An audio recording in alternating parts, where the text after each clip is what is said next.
You're listening to the Pillaging Podcast, companion podcast to PillagingJustForFun.com. That's PJ4F.com, the only Raider fan site made by Raider fans for Raider fans. Call in and leave a message to be played on air at 408-909 PJFF. This episode brought to you by Creative Media Design Studio. Check them out at CreativeMediaMonterey.com. It's time to pillage another podcast. I'm your host, Kenny Stapler, and I like garlic food. Yes, you do. I do too, man. What's up, Jay? I'm back, baby. You are back. Back up in this house, man. Yeah. Ready to go. We got training camp of the way. Training camp is here. Yes, it is. It is upon us. Before we get to that, just to catch up with you personally, how's everything going? Everything's good, man. Okay. Obviously we both went on a little vacation. I went to Tahoe. You went to Arizona, right? New Mexico. My bad. New Mexico. Yeah. So the Tahoe trip was great. It was good. Just a little chill out, relax, recoup, regenerate, right? It's a nice place to do it. Was it hot up there? It was mid-80s the whole time, bro. Mid-80s the whole time. Yeah, so perfect. Yeah, man. First family vacation, first time the little one got out, to see the world. It was awesome. She had a blast. She jumped in that lake, man. Really? Like a champ. Was it cold? It was hot, so it didn't feel cold. Yeah. I'm sure we actually talked to one of the locals, and they were like, "Man, that's the warmest that the waters get, so you're all right. You're all right."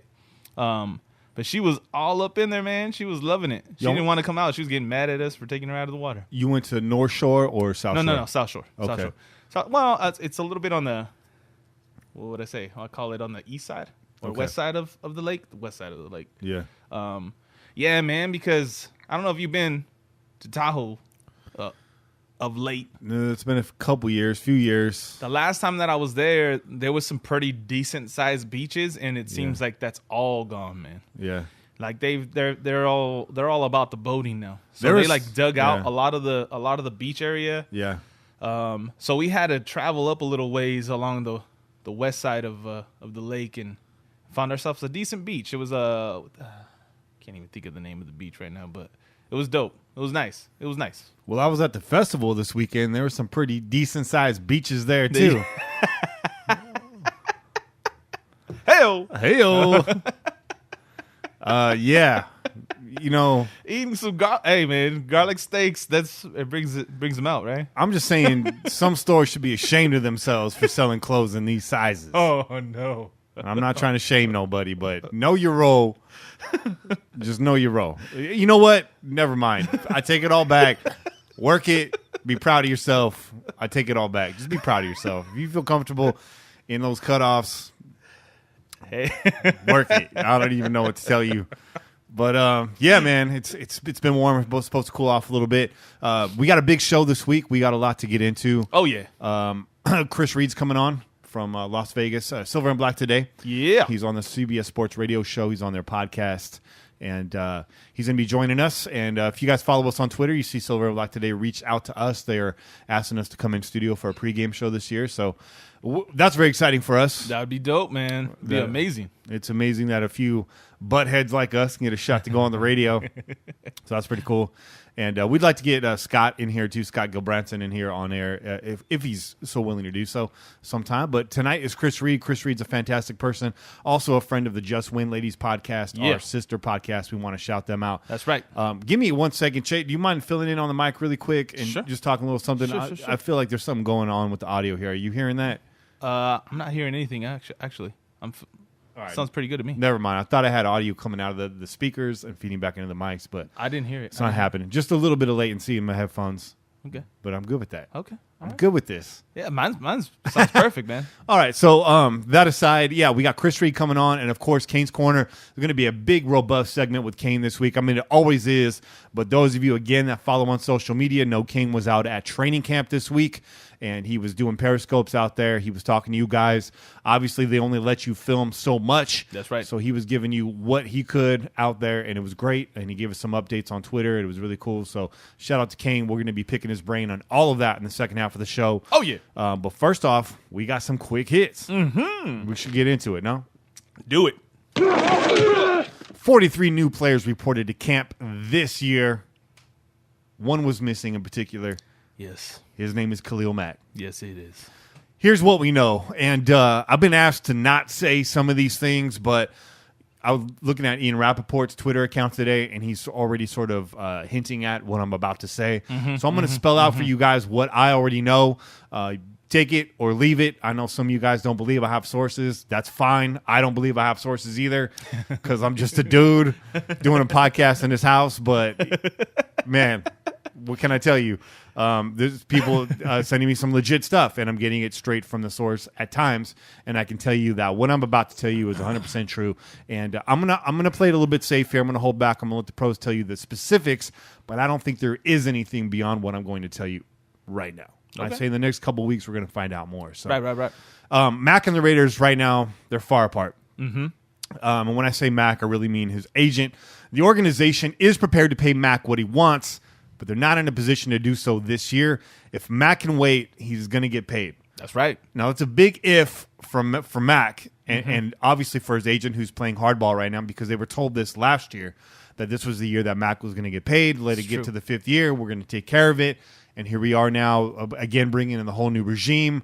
Ties up dollars. That's not salary cap, but it ties up organizational dollars. And then the vets and whatnot that we brought into camp, I mean, they're just not financially in a position to get Mac where he wants. I know Rory's come in here saying that if we do an extension, it kind of pushes the weight of everything back and does free up cap space this year. But, I mean, maybe that's just a clue of the kind of money he's demanding. Right. We saw there was a report earlier this week that Donald was maybe requesting $21 million. There's people disputing. No. That they offered him $21 million, and his agent was asking $25. Okay. So there's been some disputes as to the accuracy of that report, but where there's smoke, there's fire. So maybe those numbers aren't 100%, but those numbers are high, and anywhere close to those numbers would be like pretty staggering. Yeah. So the Raiders right now, from what I understand, they're not against paying Mac what he's asking. Right. They're going to pay him everything he wants if he can wait till next year. In terms of Mac and Gruden and that story, Gruden hasn't talked to Mac. I mean, Gruden's already told you he talked to him when he first got here and all that stuff. But as of right now, Mac's out of the conversation. Right. Mac's not a part of this. This is between his agent and the organization. Mac's already said everything that needs to be said. He's talked to all the coaches and all that. John Gruden isn't going to bring Mac in here. Money is going to bring Mac in here. Yeah. That's what's going to happen. And well deserved. Well, absolutely well deserved. Well-deserved money. I mean, who's complaining? You know what I mean? So neither party right now is happy at this moment. You might be thinking, oh, well, let's just bartering. Look, no, actually, the reality is no party is happy right now, and that's if there's going to be cause for concern, that's the cause for concern. But I'm going to tell you, don't push the panic button just yet. This is just part of the process. Details of the deal are unknown at this time. My assumption would be that this has to do with guaranteed money versus signing bonus. True. The Raiders have gotten a lot done with the signing bonus, but I think Mac wants his contract. I'm not going to go out there and say fully guaranteed. This part of this is my assumption now. But according to the contract that Kirk Cousins signed last year, and I know he's a quarterback, but that still changed the game. It did. Right? It sets precedent, a word that we talked about all the time in contract negotiations. So right now, I think that guaranteed money is probably a big hang-up, and what they have available is what's preventing them from doing it. I don't think they don't think Mac deserves it. Mac's a franchise dude. And he's the face of this franchise along with Derek Carr. They want to pay him. Again, they're going to have to wait. The general feeling right now in Alameda is that Khalil Mack will likely show up in a couple of weeks. And that's news I got towards the middle of last week. Right. So I really think that this is supposed to end around August 10th or so. Maybe just in time for the preseason to start when camp sort of wraps. Right. This is a holdout through camp. I wouldn't panic. There's no signs right now that Mac's going to hold out through the regular season, and it may look that he's going to be back as early as the preseason.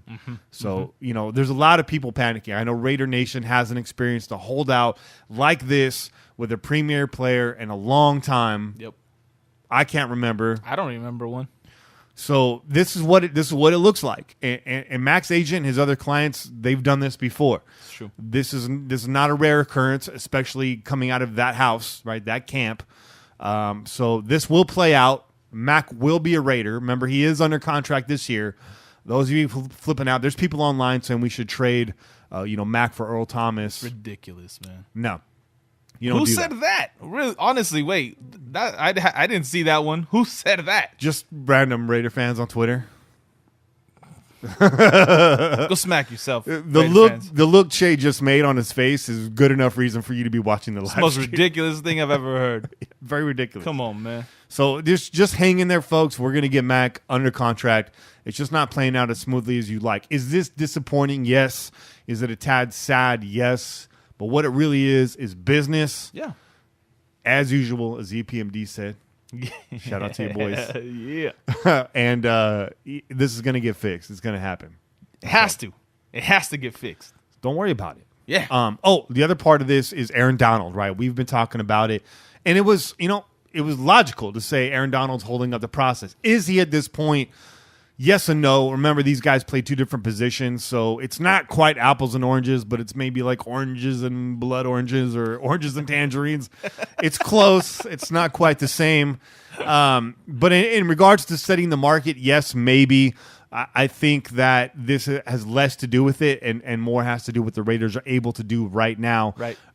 So it's kind of an unfair comparison, but it sounds to me like Mac and the Raiders both have their targets set. They just need to make it all meet up in the middle. That's right. That's what needs to happen. So, and lastly, Irvin says he talks to Mac every day, and the big man is working hard, staying in shape, and he will be ready to go when he returns, not if he returns. Right.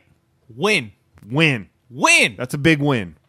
So, read between the lines there. I think that's a good thing. Yeah. Yeah. We're drinking on the show tonight. It's a little it's a little hot up in here, man. We're thirsty. We're thirsty. And I forget who it was. It was either Scott Gabranson or Silver and Black Today, whoever runs their social media account. They were saying that we're going to have to drink before Chris Reed comes on here because the numbers are going to make our head spin. Oh, okay. So I'm just doing what y'all told me to do. Again. Joke's on you because I do this every day. All right, so Arden Key reportedly looked good in pads as good in pads as he did in shorts. Mm-hmm. The staff is very excited about him in particular. If you want to know more about that, watch the press conference with Paul Gunther. Post training camp. I think it just posted about an hour ago. Mm-hmm. It was a good one. I got a chance to meet Gunther at the Ricky's Sports Rally or the Ricky's Raiders Rally last week. Nice guy. Mm-hmm. Just really approachable dude. Good, but man. Arden Key, we're going to talk about more. Yes. Kane is really high in him, especially after watching him a day at camp. You big on Key? Hey man, from what I'm seeing, I follow him. Obviously, I followed him immediately once he was drafted, because I want to see what he's up to. And during the off time that they had, I seen this dude running a bunch of drills on the sand, doing a lot of corner, that nice little lean he's got going, doing that shit in the sand. That shit looked really nice. So if this dude's working that hard when when everybody else was taking vacations, I don't know where, Thailand and I don't know what, all these other places, I think he's gonna come in ready to go, man. He's key this year. He's key. He is key. He's key. KO has dropped 25 pounds and he's ready to run. Yeah. Great news considering the diversity Cable demands from his line. Although KO did mention that what Cable is teaching and what he's implementing right now is less lateral and more get downfield. That's and it. Push. He did say that. He said that they are implementing some zone, but it's not the zone that people are accustomed to or that people imagine, right? They ain't trying to get these big boys running laterally. That helps us zero, right? Right. We got to use their strengths, and they got strength and size. So you want to get those guys ready to go upfield, man. That's it. That's good. So that's a good update. That's good. We like that. Greg Olsen remarked that the number 2 spot is wide open and that Connor needs to become much more consistent. We'll also talk to Kane about this later in the show. That's right. I think this doesn't come as a surprise. Connor Cook basically ignored under the Jack Del Rio regime is what we are told. So this guy's a little behind developmentally right now. Hopefully they can get him up to speed. Honestly, how much development would he have had with them, though? Right. I mean, our starter regressed. Exactly. So that tells you everything you know. So this is probably what he needed in the first place. Yeah, thank you. Gary Conley misses 3 straight days of camp. Also, more on that later, but I will tell you right now, no need to panic. The Pillaging Podcast injury update returns this week. That's right. What does that mean, Che? The season is amongst us. It is right around the corner. Yeah. I'm gritting my teeth as I say that. Here we go. I'm ready. I'm ready, too. The sun's starting to set a little earlier again. Put me in, coach. Put Che in. Che's so fired up right now. If you could see him in studio. Yeah. The man was itching to get over here last week. Had to take care of priorities. That's right. He shot out of a cannon today, bro. I'm ready to go, man. I'm amped. Colton Miller put in work and came in bigger and stronger, holding his own against Irvin, who is reportedly having a great start to camp as well. The report we got on Irvin versus Miller is like this is the hottest battle to watch right now in camp. It's good. I say, and Chris Reed's going to talk about this more, but I say the silver and black lining to Mac not being there. Penn not being there is Miller's getting these reps. Yeah, right? Important reps, man. Yeah. Important reps. Big time reps. And your boy Penn is looking after him too, man. Giving them pointers, man.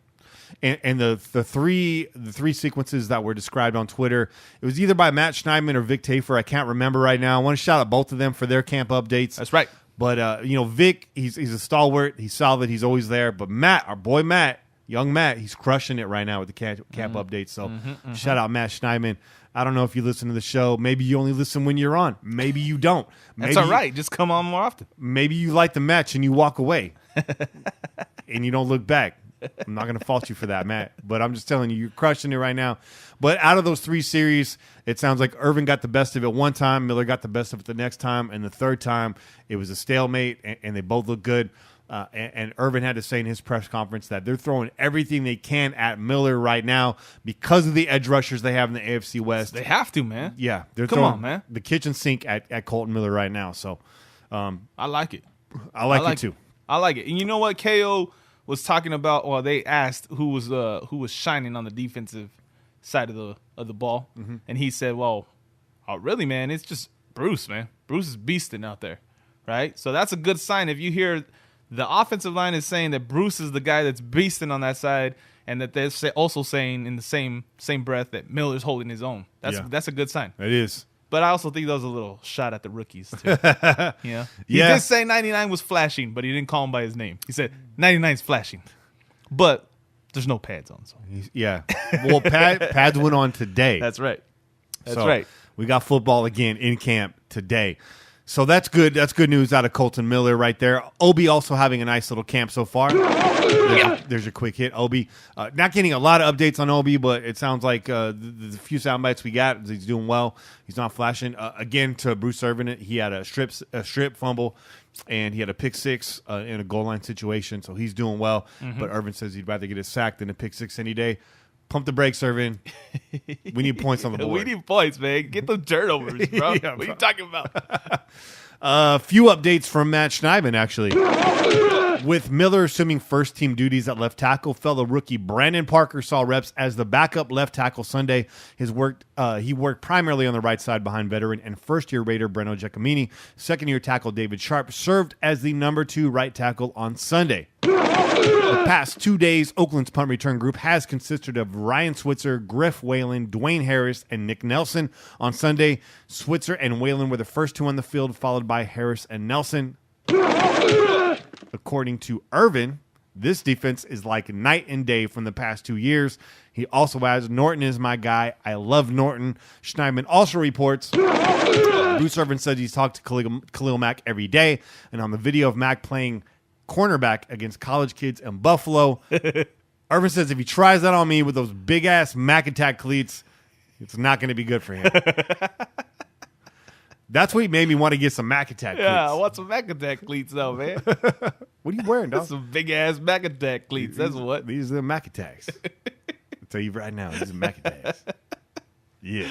Oh, shit. That's funny. So, yeah, man, it's those are our quick hits, man. That's what I got. Yes, it were. Not spending a lot of time on the plays. We know about Martavis Bryant getting a nice sideline catch from Derek Carr hauling it in for a touchdown. All that stuff's nice. You know, what I do, and this is what I encourage you to do, go on your Bleacher Report or your Twitter or your Facebook or wherever it is that you kind of get your information from. I know you guys are all following all the Raiders outlets. Hopefully you're following us. Do yourself a favor and start following the rest of your AFC West competitors. That's a good point, man. It's going to give you a nice leg up on what they're doing and what to expect from them, who's winning their camp battles. That's something you need to look out for.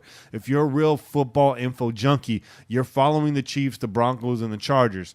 It might be hard for you to click that little button and be like, Hey, you don't have to follow that. You don't have to hit the follow button. Yeah. All right? You know how to type a name. All you got to do is just type in their name. You can see what's going on. You don't have to, if you feel a little bit, because I'm not going to hit them follow. They ain't going to get no follow from Chad. Come on, man.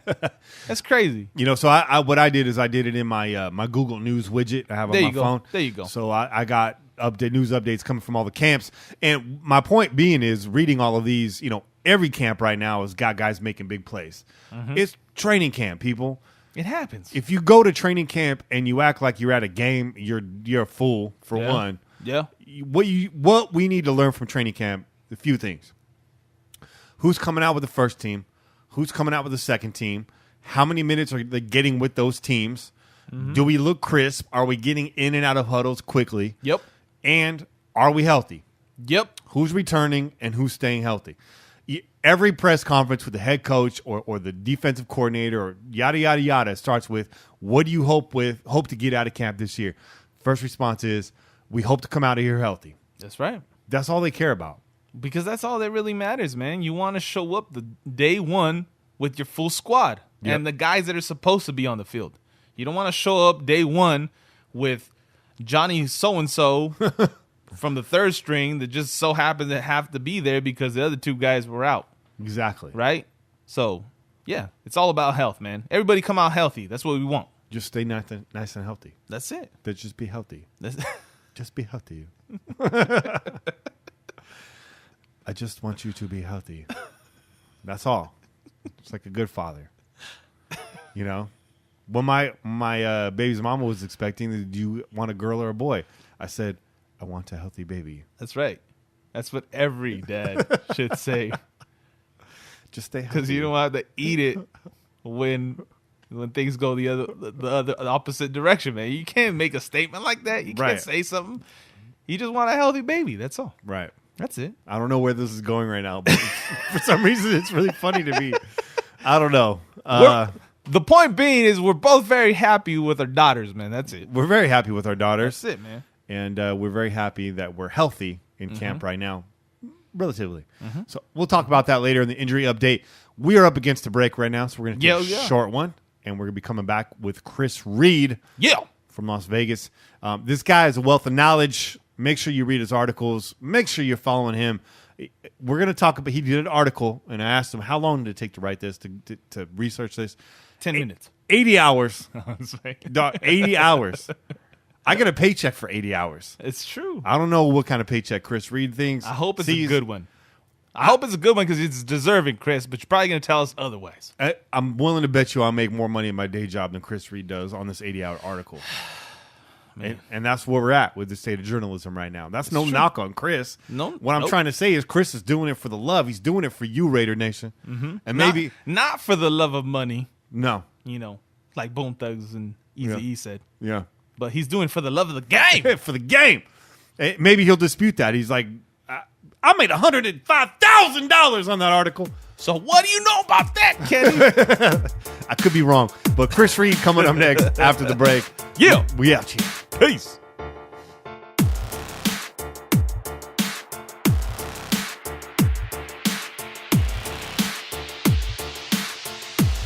All right, and we're back with Chris Reed. Chris, welcome to the show.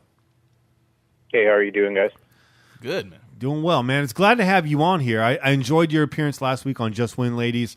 I love reading your tweets. Your articles are incredible. We're going to get to some of that. Before we do me a favor and let these people know who you write for and how they can follow you online. I write for silverandblacktoday.com, and I'm on Twitter at ChrisReed_NFL. Fantastic. Chris, you do a lot of work. A lot of work goes into your pieces, and I appreciate that because so much today in sports journalism, somebody releases a quote, and then we get 6 paragraphs based off of that one quote. Really, it's like 3 sentences, and then a bunch of rehashed stuff that we already know. It's true. And we understand. Content is king. You have to stay in the playing field to be relevant, but Chris puts a lot of work into what he does, and it really shows off. So I want to say thank you for that, first of all, Chris. I appreciate it. Oh, well, thanks for checking it out. Absolutely, man. We're fiends over here for knowledge, so we're always consuming the newest, the latest, and Chris, you're one of my favorites. But recently you wrote a piece that compared every Derek Carr pass in 2016 to every Derek Carr pass in 2017. This is an article I believe all our listeners should check out if they haven't already, first of all. And can you please, for us, summarize some of the things that jumped out to you amongst those 2 years, the differences that kind of jumped out, and maybe attempt to explain some of these differences and why they may have happened? Yeah, the biggest thing that I noticed was a jump in Carr being under pressure, which led to a lot of accuracy issues. His passer rating goes from like 100 to a 40 when he's under pressure, so that certainly affected him. And then just as I was going through charting everything, watching the offense, how vanilla and predictable it was, had a lot to do with, the statistical drops. Yeah. So what would you expect from him going forward? I know we don't really have anything to go on, but are you looking to a return to 2016, something more than that? Would you expect him to fall somewhere in the middle there? What, just out of Carr's pure talents, you've watched now a lot of film on Derek. What are you expecting out of him in 2018? I'd say kind of to 2016 is not unreasonable, and I think it's just going to go up from there as he becomes more ingrained in Gruden's offense, and it becomes a lot more familiar to him and everybody else, especially with the new receivers he's got coming in. Mm-hmm. But I wouldn't be surprised to hear his name in the MVP conversation this year at all. Ooh, saucy.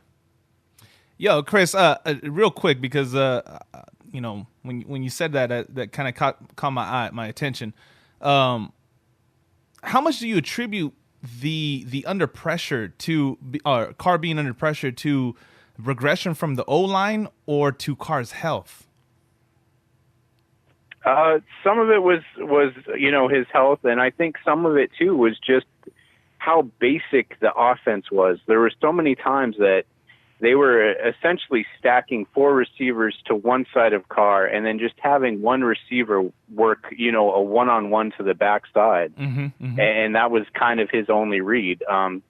There really wasn't anything going across the field. It was like his ex receiver had like a hitch or go option.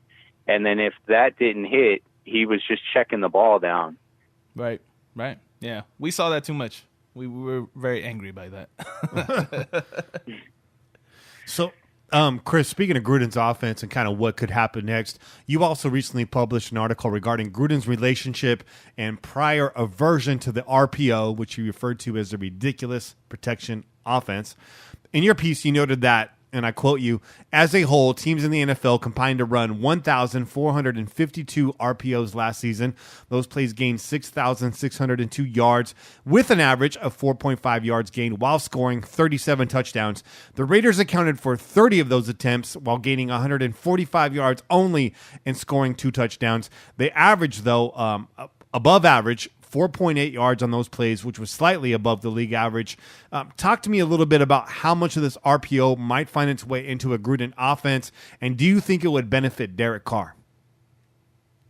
Because of the design of the concept, you're putting a defender into conflict, and your options are a run play where you have the numbers if he stays home, or a high percentage throw if he flows with the run. So, I mean, it's going to be something that you see, but I don't think we'll see a ton of it.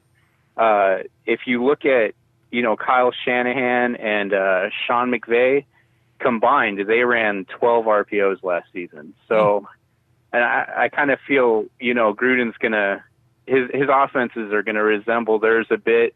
They won't be as reliant on outside zone runs. KO yesterday was talking about how they're going to be going downhill a lot more, so you'll see more inside zone and more gap runs. But RPOs are certainly going to make an appearance because they are still, so effective. 4.5 yards. You want that as an offensive coordinator. Yeah. Yeah, I mean, it's become the way of the league now, right? Is being multiple. With the more tricks on defense and the more film that's just out there, the more you got to do, more sleight of hand you got to do on offense, right? Mm-hmm. It's all about unpredictability in this league now and always changing the spot at where you're standing from week to week to week to week. One thing that we did not do well last year, we sort of stayed pat and didn't make adjustments on our side, and I think that really bit us in the ass. Not to mention the fact that we started pretty vanilla to begin with, right? Yep. And I kind of saw that. I was looking at every route that Patterson ran last year because during the offseason, everyone was clamoring for Patterson, to get re-signed, and he should have gotten more looks at wide receiver. And when I was looking at the routes he was running, not only did I notice that, okay, Patterson, he really can't run routes, but I was noticing the other routes in these plays, and everything was just very vanilla. A lot of drags, a lot of ends. It's too easy, man. Just too simple, too simplistic. I think that we will expect more out of John Gruden. Hell yeah. So, Chris, let's kind of shift to something that's a little bit more pressing right now, a little more contemporary. Are you panicking over this Mac situation just yet? What do you see as Mac's backup plan, or at least during his absence, during camp, during preseason? Should this thing go full thermonuclear, how are the Raiders, or who are the Raiders going to plug in to take care of the other side? Keeping in mind, of course, nobody in the NFL can replace Khalil Mack. Please give us a silver and black lining to all of this. Well, one, I don't expect Mac to miss any games. He's under contract this year, and he's not going to miss $13.8 million. It's true. The worst case scenario with Mac's contract issue, I see him playing this year on his fifth-year option and getting franchised next year, but I don't think either party really wants that. They're just in one of those situations where they don't really want to give more than $20 million to a non-quarterback. But I think they'll find a number that works for both of them. And then as far as somebody that's going to step in, I think Arden Key is really going to explode onto the scene this year if he gets enough opportunities, which I really think he will. Mm-hmm. I think he's going to be third in the edge rotation, and he can certainly he's not Khalil Mack, but he can certainly produce. Right. And it would be nice when we get Mack back, having Mack and Irvin as the bookends and Arden Key backing those guys up, much like a guy who wore 99 that came before him, right? Mm-hmm. This could be the defense that we thought we were going to get about 3 years ago. This is true. With a little bit of extra help in the secondary, which obviously that doesn't hurt, right? Nobody's mad at that. So a guy whose name has been mentioned a lot in various camp updates is Martavis Bryant. What can we expect from Bryant given his past production? Well, he did kind of, he had the exact same number of receptions last season, but his average did drop, from 2015 since he missed all of 2016. I think he's going to be number 3. And then it's kind of hard to predict with him because he's a big play. He's a big body receiver. He's a guy I really liked coming out of the draft. But that's just my Raider fan. When you say 6'4" and you run a 4.3, I mean, I'm automatically going to want you. His hands are pretty good. I've never really gone through all of his routes to see how clean or how crisp he runs. But, I mean, he is a big play receiver, and the Raiders have needed one for a while. I don't know if he's going to hit 1,000 yards. I think Amari Cooper and Jordy Nelson are going to be kind of the main go-to guys. But he's going to have his highlight moments. Mm-hmm. So, Chris, are you out at camp? Have you attended any of these sessions in Napa so far this year? No, I'm not going to be out there this year. Not till next year. I got to imagine that you're following along with the updates, though, consuming the press conferences, paying close attention to everything that's going on, correct? Oh, yeah, it's my job. So has there been any news or any updates that jump out at you? Anything that's particularly exciting or concerning to you at this moment? The big thing was Bruce Irvin today talking. He was saying that, and he's a big Ken Norton Jr. guy.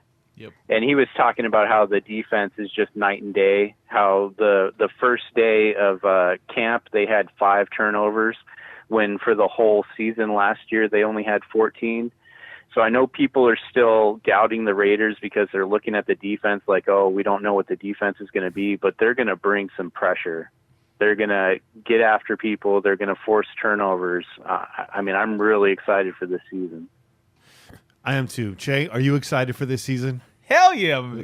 Of course I'm excited about this season, man. Get back in your chair, bro. Yeah. Hey, let me readjust myself real quick.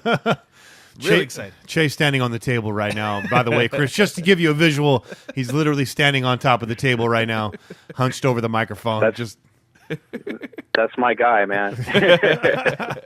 So, Chris, I mean, that's really the formal stuff I have for you right now, but I wanted to ask you a few more questions if you don't mind, and if you have anything else you want to talk about. But so you live out in Las Vegas, am I correct? No, I'm not going to be moving there till next year. I'm in Phoenix right now. Oh, you're in Phoenix, Arizona. Okay. So what's the temperature right now down there in Phoenix? Woo. It's probably about 110. I like how you said that. It's probably about 110. Yeah. Meanwhile, we're over here, it's like 95, and it's like, damn, it's hot over here. Here's the difference. Chris Reed probably has air conditioning. Of course he does. Man, ain't no a house in the desert not have air conditioning. Come on now. Go ahead, Chris. And usually it's 120 at this time of year, so 110 is a nice, cool day, man. Oh, okay. Well, that's the perspective that we need. That's the point that I was trying to make, though. So what's the? Are you a Raiders fan, Chris? Is this just your job? I mean, if you are a Raiders fan, you do a great job of keeping that out of your pieces and stuff, which is also your job. But do you have an affinity for the silver and black? Oh, I'm a diehard fan. I grew up on a military base in Germany, and I used to watch the Redskins Super Bowl on VHS about once a week. You damn right you did. With the articles, man, I try to just, I always say I want to let the film write the article. Whatever it is the film says that's going on, I try to keep my own opinions and bias out of it and just report what I see. So tell me a little bit about how you came up through this. Did you do the scouting academy? Did you follow guys like Ted Nguyen, Gypsy Safety? Gypsy Safety is kind of how I got into really watching film. What was your, what was the catalyst for you to really dive into the film study? It's just something I've done for, I think since like 2012 when I could first get the film subscription. Right. So it's just something I've always done just because I enjoy it. You get to see what's really going on. Watching a broadcast, I mean, you'll see an interception or maybe an incompletion, and your instinct is, oh, that was a bad throw. Well, when you go into the film, it turns out, no, this guy ran the wrong option on an option route, Right. It was something I always enjoyed knowing, and then throughout times I started writing about it, and it's just kind of grown from there. Yeah. With more and more news outlets now, specifically for the Raider Nation, and I'm talking about everything from, Raiders Beat, Silver and Black Today, Las Vegas Review Journal, Mercury News, the Raider Ramble, Pillaging Just for Fun. I mean, just everybody out there. We have a tremendous amount of coverage. I will say there's a lot of filler, and that's not a knock on anybody. That's the media's job, is to stay out there and pump out articles every day. Then there's not news every day. It's true. So the stuff like the film study and the numbers breakdowns, I think I speak for myself and I speak for a lot of fans that are true junkies of this stuff. That's the real substance right there. That's the kind of stuff we're looking for. So if you're not following Chris Reed, you're not paying attention to Chris Reed, which I doubt you're ignoring this guy. But if you happen to be, he slipped under your radar, or you just really don't know where to start, I definitely recommend following Chris Reed. It's not subscription based. This is great film study stuff that you can get to without paying a fee. And I only say that because Ted Nguyen's on The Athletic now. I'm a big fan of Ted. A lot of people can't afford the subscription. So if you're looking for that kind of content, I highly, highly recommend that you follow Chris Reed. He's a great dude. Being able to chat with them offline in the DMs and stuff, he's a good guy. He's got a great sense of humor. Mm-hmm. Hell, he's willing to come on this show. Yeah. That just lets you know. Yeah. Just lets you know what to expect. But here I am, Chris. I'm just trying to endorse you because I just think the quality of your pieces and the amount of time that goes into them, it's fantastic. It's a day-to-day world, and so to see somebody take that time and really invest the time into it and really put out quality work, I think that's fantastic. Would you say that there's a large contingency of Raider fans down there in Phoenix? What's the landscape down there?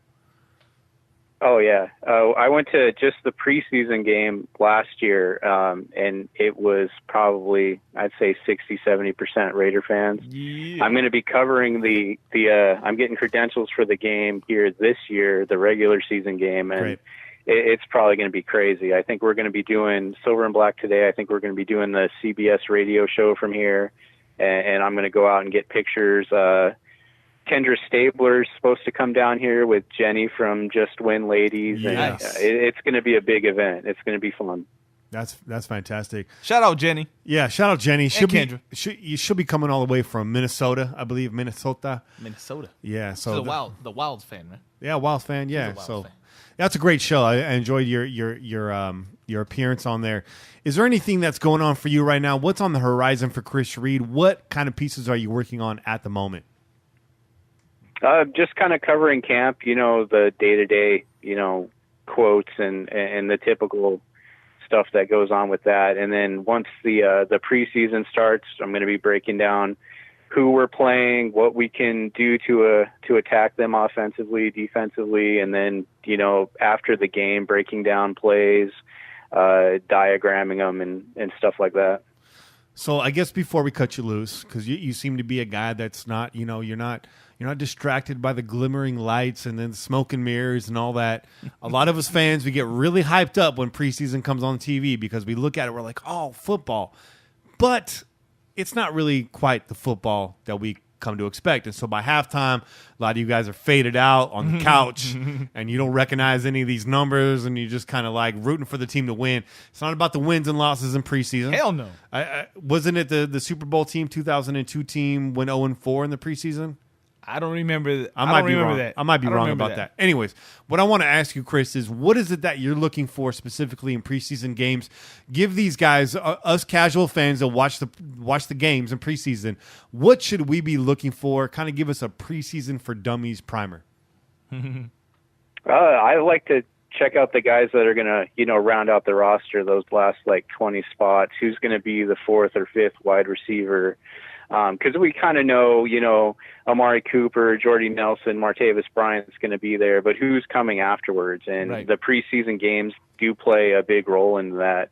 So you can always just, if you don't want to watch the second half, just jump over to Silver and Black today, and I'll fill you in. There you go. Plug alert.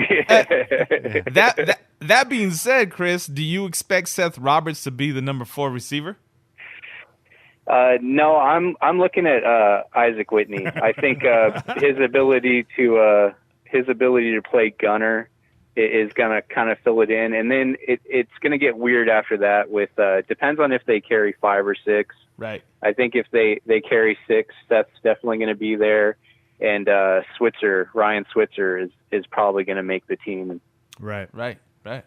Yeah, it's a deep wide receiver core this year. It is. I would say we actually have we're good. We're talking about the 4th position this year, not the 3rd, and that's a good sign. It's true. And there's a lot of names there that you can plug in, so we like that. And Chris Reed, we like you, man. We appreciate you coming on the show. Yes, we do, man. I know we've been talking for a while. We finally made it happen. I kind of blundered my calendar there for a little bit, but Chris was patient, man. He hung in there. He waited for us, and we really appreciate that. Yeah. No worries. It's a great show, guys. Thank you. Anything you want to add before you get off the air? This year we're going to get back to Raiders football, running, power runs, vertical passing, and a defense that knocks the quarterback down. So it's going to be a fun season. I like it. Perfect. I like it. Perfect ending. Way to put a bow on it, Chris. Well, we'll catch up with you soon. Hopefully, I'll see you out in Las Vegas someday, and if not, maybe down in Arizona. I'm still on the fence of whether or not I'm going to make it down to that game or not, but if I do, I'll make sure I come by and say what's up to you guys and the rest of the Silver and Black Today crew. You guys have been tremendous. We appreciate the support, and let's keep the conversation going, Chris. Hell yeah.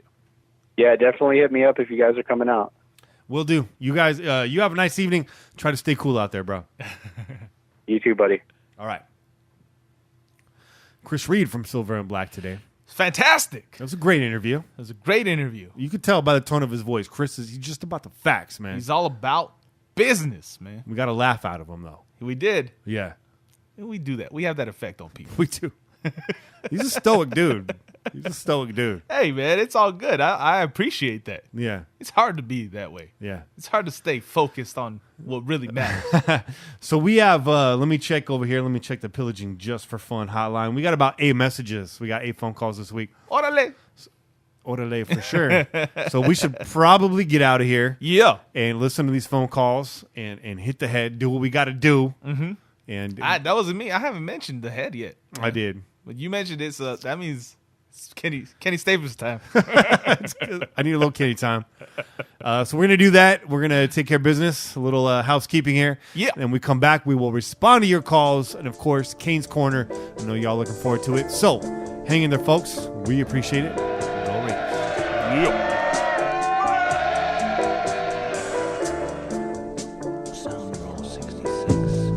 What's going on there, Pillaging folks? It's your buddy JFB stuck in traffic, so I figured I'd chime in. Not sure if this is how it works. We're supposed to call the day after the podcast. A great podcast, and on a personal note, congratulations to you, Kenny. Love to hear the progress with you and your daughter. No offense taken when you come out here and see her, but hopefully we can catch up next time, buddy. Glad to hear everything, though. Hey, this Musburger thing, it's really simple, folks. Raiders are moving to Las Vegas. Newsflash. And Brent Musburger is a national name. This is the dude who announced when Rocky knocked out Apollo Creed. So, he's got a little bit of panache here that's going to help us transition into what is on local radio in Las Vegas. That's kind of a big deal to transition things. Papa's not, Brent Musburger's going to announce the game in Oakland and fly back Monday and do Las Vegas radio. And that is good business. The Lincoln Kennedy promotion, he's going to be a massive upgrade. He's younger.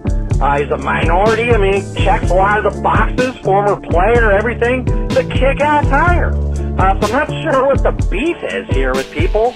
Look, Papa had some amazing energy. He had the iconic call, his touchdown Raiders call, probably outside of Lawrence Simmons' Tell It Goodbye, probably the most iconic Bay Area call we've had. His own trademark.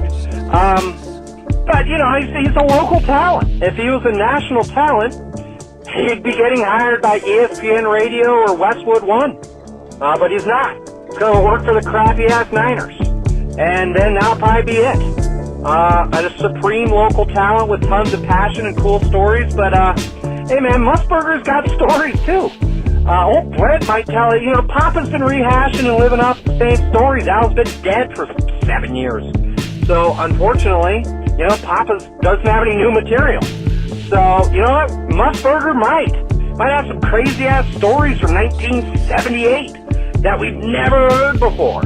Also, when we do this national TV stuff during the week, when they do the NFL Network, who do they interview? Man, they interview Kawakami's hater ass. Or they bring on Jerry Mack. We love Jerry, but, not a whole lot of sizzle. They have Brent Musburger doing it now. That's pretty cool. He's going to get, way more time than the jackass that does the Indianapolis Colts that nobody knows. We're going to be talking more Raiders than ever. So, I think it's kind of cool. And plus it adds some got cut off. But I wasn't done. So we keep going. Great test to the youth. When you face adversity, you don't quit. You pick up the phone and call them back. So yeah, Musburger, we're going to get a ton of national recognition I don't think we got previously. And the last final point that I'll bring up to this is, look, Musburger's 80. They ain't going to be around that long. He might not even be around when we move to Vegas. But if you keep Papa on this year-to-year gig and you don't know if he's transitioning, look, nobody wants to take the job now where you don't know you're going to move to Oakland and then relocate in 2 years. Not a very attractive job.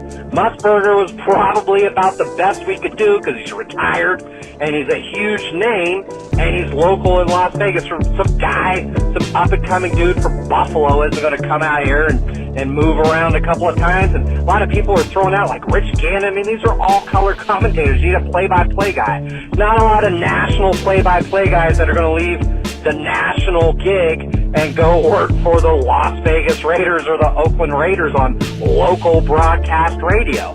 But what it does do by adding Musburger to the mix, it gives some credibility to the position. The next person we're going to hire, which we're going to hire in 2 to 4, Musburger's 3-year deal. We can get rid of him after a year. I'm sure he'll be happy. Pay me a couple $100,000, I'm good. So, I mean, we're just got him as a foothold in place until we find the next dude. It's much easier to find the next dude with world-class kick-ass announcer Brett Musburger in place than it is with some year-to-year guy. Nobody even knows who Greg Papa is. If you ask people on the East Coast who Greg Papa is, they're going to go, is he related to Bob Papa? The answer is no, and they're going to say, never heard of him.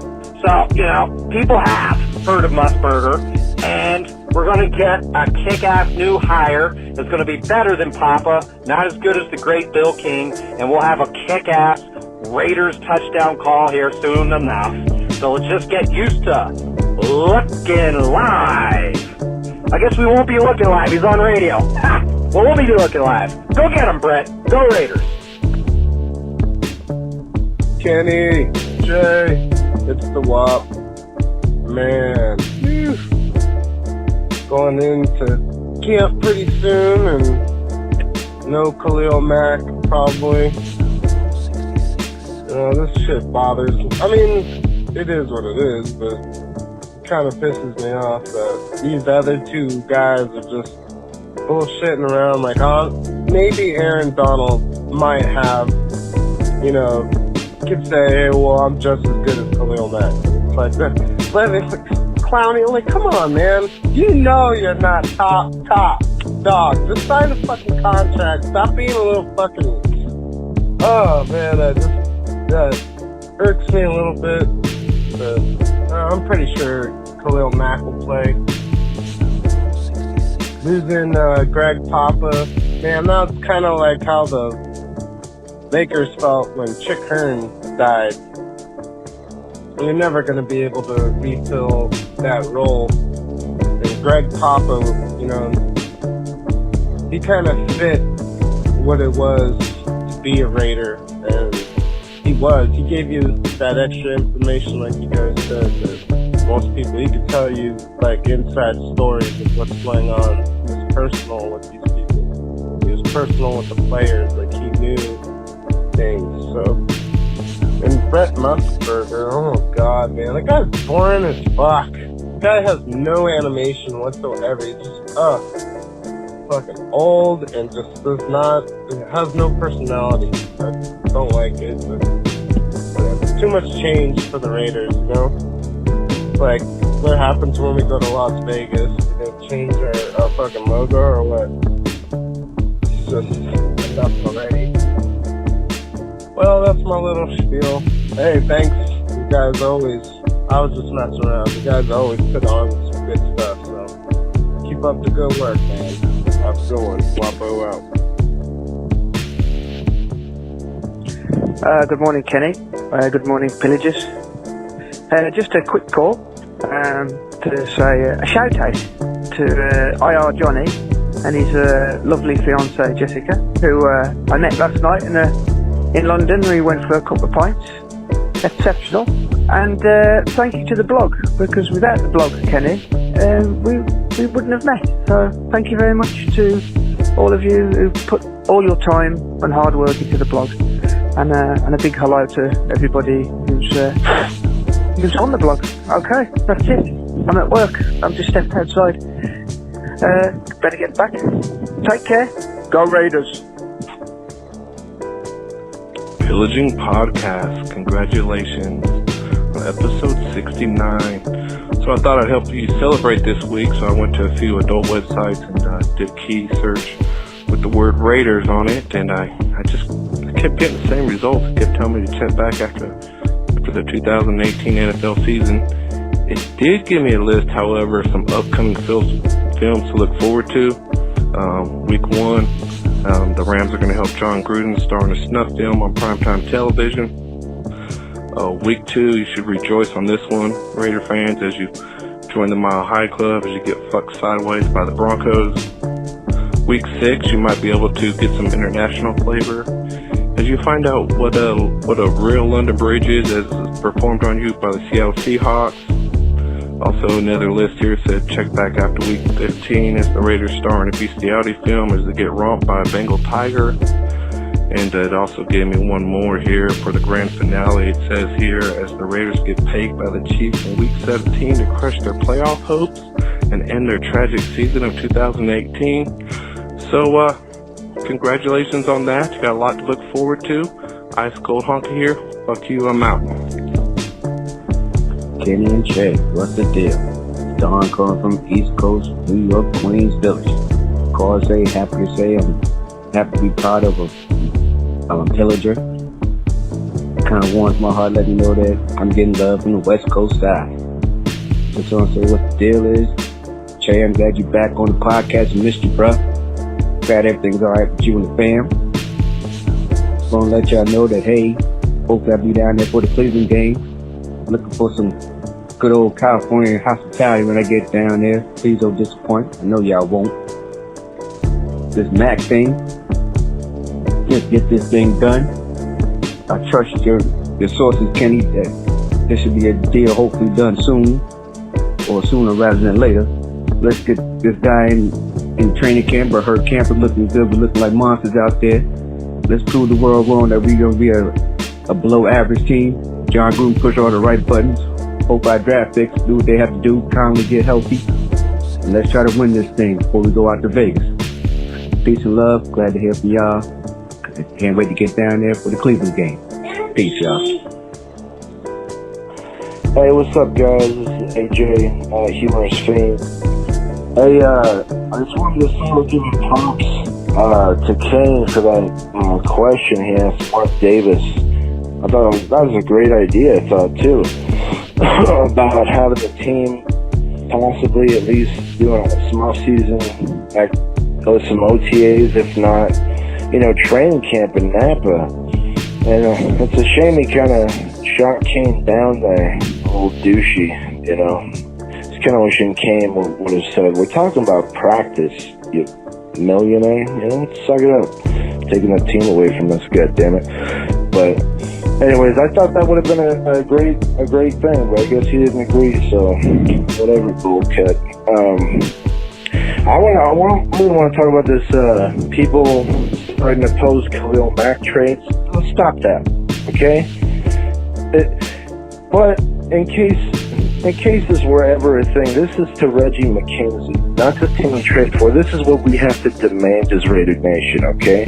We want 3 first-round picks, a pass rusher, not some 5-6 sack a year, with 10 or more pass rusher, and an apology in writing for the years 2012 through 2014.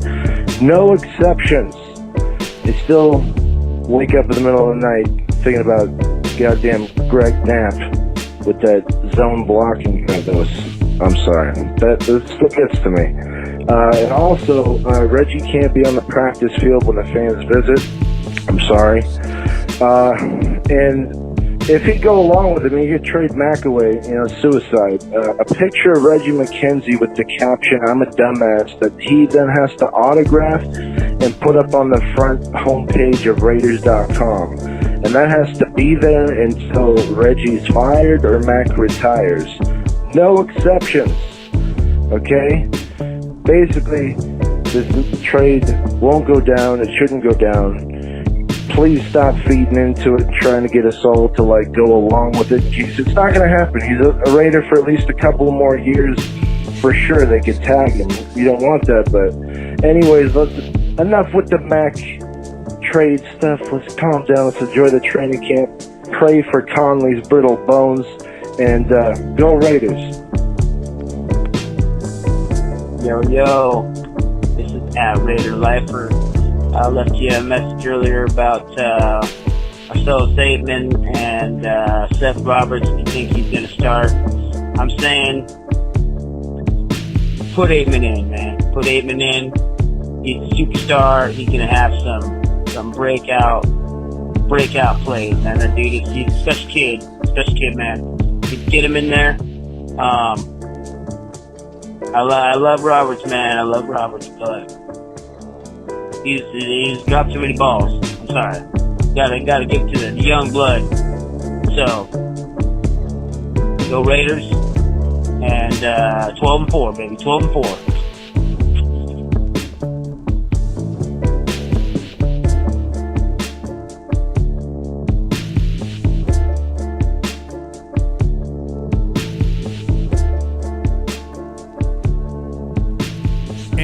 back. Tremendous calls this week. Some long calls. Yeah. Some big calls. Hey, everyone's excited, man. It sounds that way. Everyone's excited, man. It would seem so. Yeah. They have reason to be. Let's start off with our boy JFB. Yeah.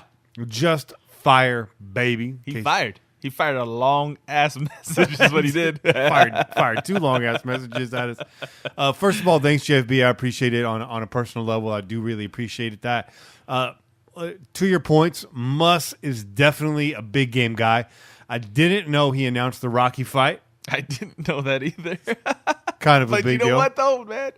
Now that he said that, I kind of remember that now. I mean, Rocky's one of my favorite movies. Man, Yeah. So, yeah. That was funny, though. Muss's crazy-ass stories scare the hell out of me, especially during this Me Too movement. Anybody familiar with Musburger's body of work knows what I'm talking about. Emphasis on the word body. And to Greg Papa, somebody just asked us right now if we were going to get into Greg Papa's, he returned to the air on Monday. And he had a very emotional segment on there about the news. He was delivered on July 4th. This was supposed to be kept under wraps. If anyone that hasn't heard that yet, if you're baffled by this move, if you want to hear more about it, you can find it on 95.7 The Game's website. I believe it's up there as its own segment. You can listen to it back almost as a podcast. So just go to their page, 95.7 The Game. You'll find it. And you'll hear what Papa had to say. And Papa pretty much, somewhat blindsided by this, but also kind of saw it coming. He understands that moving forward, he's not a fit with this team. Right. The more I think about it, that does make sense to me. I don't see Papa announcing this in Vegas. Papa's a Bay Area voice. He's more than just the voice of the Raiders. He's a Bay Area voice. He's a Bay Area broadcasting icon. I'll use the word icon. I already told you guys last week about Greg Papa and what he means to me. During the caller segment, now that you're here, Che, what does Papa mean to you as a Raider fan? I think everybody touched on it, right, man? It's kind of hard to imagine a game where you're not hearing touchdown Raiders, right? Greg Papa, that's his thing, man. That's his thing. That touchdown Raiders call just rings in your ears. It's what you long for every single game, right? You're just sitting there waiting to hear that call. So, I can understand why everyone's feeling a little bit sad about it. I think you should. I think you should feel a little bit sad about it. But it's like you said, I don't think he fits in Las Vegas, and that's just what it comes down to, man. At the end of the day, is he going to move over there? What was he going to do, right? And the team's in transition, and you're seeing a lot of change amongst the organization. Some good change, maybe some change that people feel uncomfortable about. But all in all, I think it's positive change, and people have their doubts about Musburger, but he's in a long-term solution to that thing, who knows? Maybe your boy Link takes over as a whole, right? Maybe this is his first run at it, and then they say, you know what? Let's give him the keys. Yeah. And I wouldn't be mad at that, because you already know Link is a Raider. He's a Raider. He's as Raider as it gets. So that'd be dope, man. And I think Link has the kind of mind where he could probably handle play-by-play, right? Play-by-play and color are two different things. Well, and he definitely has the knowledge, and that's what matters, right? He has the knowledge, firsthand knowledge, man. Check out the Chalk Talk with Lincoln Kennedy. That'll tell you everything you need to know right there. But to Greg Papa, I love the guy, man. I told you last week, during the blackout era, Greg Papa was all some of us fans had. This was pre-illegal internet streaming. If you couldn't afford the ticket, you might have the bootleg DirecTV cards, which we had, and then they'd scramble them every other week. And then you're hitting up your dude, your guy, right? Your card dealer trying to get that new card. And if you couldn't get it, then you're listening to Greg Papa, and that's the most a lot of us had.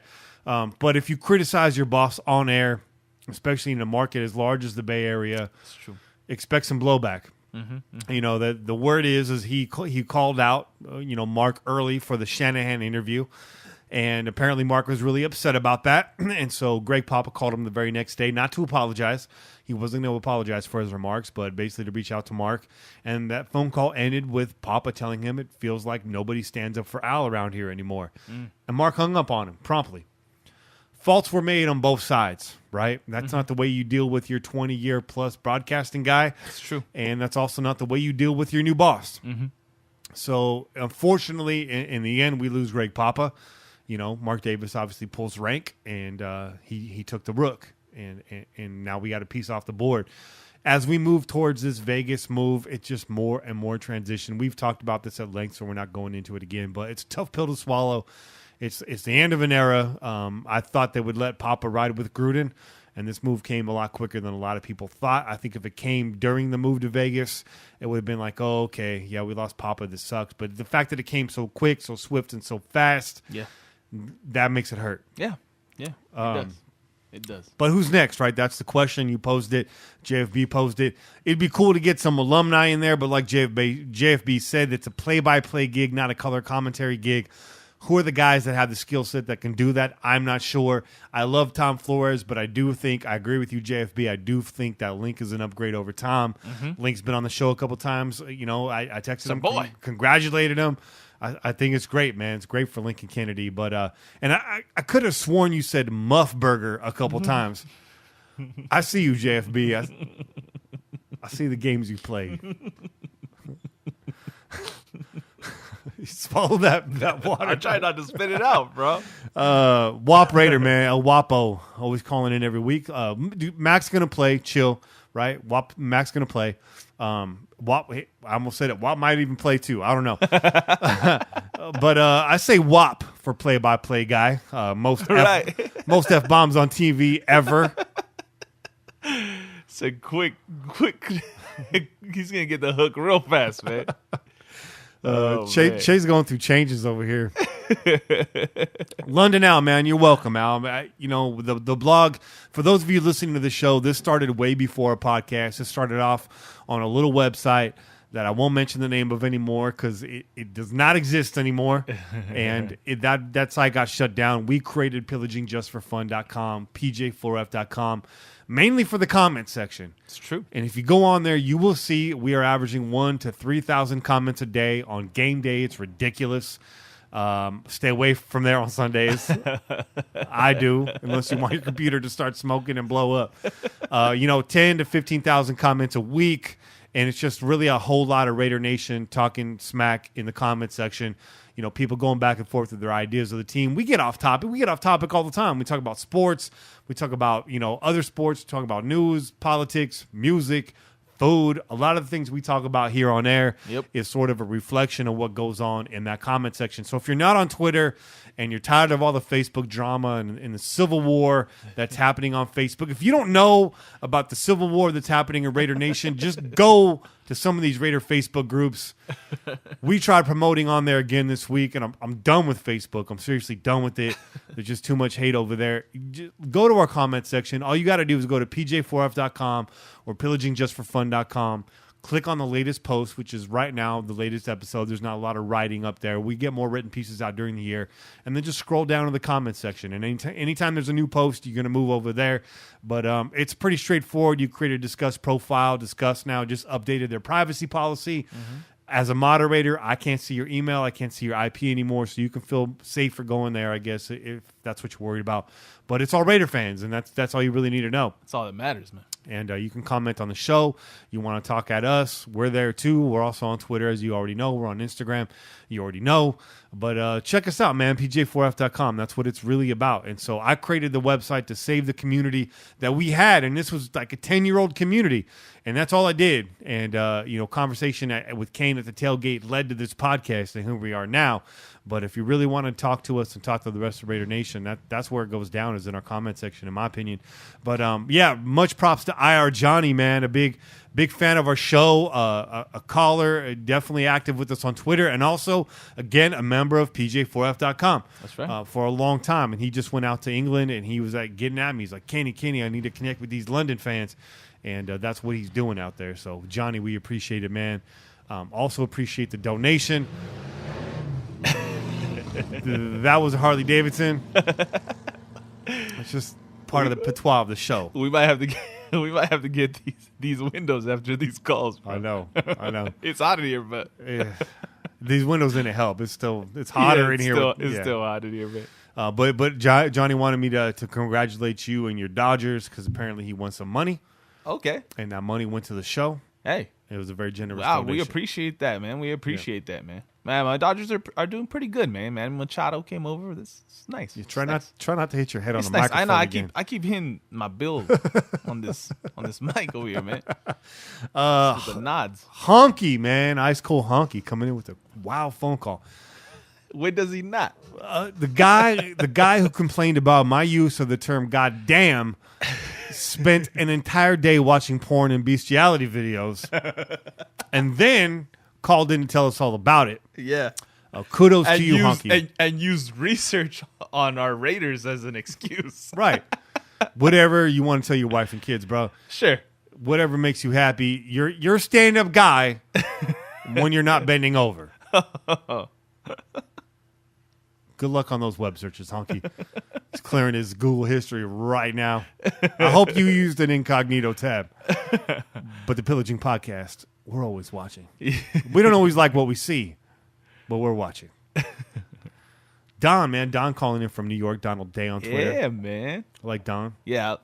We appreciate your calls every week, Don. But why does Don always sound like he's hiding out when he calls us? Hey, man. I think you could hear at the end of the call the children's. Oh, yeah. They were coming in. They were like, Daddy's trying to get back to work, man. We know about that. We know about that daddy life, man. And I got to say thanks to the kids because until then I was a bit concerned. I was like, man, is Don on the lam? Is Don out there on the run in New York? Like, I don't know what's going on with Don. I was worried about Don. This is parent life, bro. Okay. Sometimes you got to hide out to make a phone call. He was in there for that extra long bathroom appearance. I'm going to call these guys right now. Don, that's dedication, man. We love it. Hell yeah. We will be out there for the Cleveland game. We're working on getting Che out to every game this year. So I'm going to take this time during the caller segment. Fingers crossed. Absolutely. Fingers crossed. We got you, bro. I'm going to take this time to give you guys a schedule update of what to expect from the Pillaging Podcast this season. Yeah. So we've been crunching the numbers and trying to figure out how this is going to work. We love to do a show on Sundays. We like you to be able to listen to this Monday morning. And we know when you go to work, on the way to work, while you're at work, it's a prime time to listen to a podcast. Some of y'all do it different, and that's cool, man. We appreciate that. As long as you're listening, we appreciate it. So we want to kind of continue that release schedule. Yeah. We also want to be broadcasting at games. Mm-hmm. Now, last year we did the Thursday night game for you, which was a bit of a crunch because by the time Che and I got back, voices blown out, and todo, everything wild, crazy. It was late. We got it done. You could hear it on our voice. We're going to continue to do that this year. I had to be reminded because I kind of get ahead of myself in these planning stages. But the games most likely finish much earlier. So the way this is going to work is we probably won't be able to broadcast live from games. Mm-hmm. I know there's ways around it, the hotspots and whatnot. But when you get 60,000 people in a concentrated area, the cellular networks, they're not reliable. No. There's no Wi-Fi out there. So we are going to record the first half of these shows probably at the tailgates for these 5 Raider games. There's probably the Colts game we won't be at, and I would say the Christmas Eve game we're going to be with family.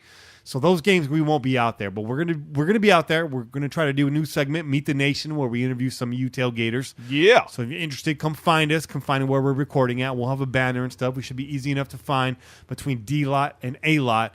And that's how it's going to go down. And then after the game, we're going to fly back here to the Crow's Nest. We're going to do your post-game. Because what good is it if you tune in Monday and all you get is our pre-game prediction? That's right. And the game's over. And you're like, Che and Kenny, how could you be so wrong?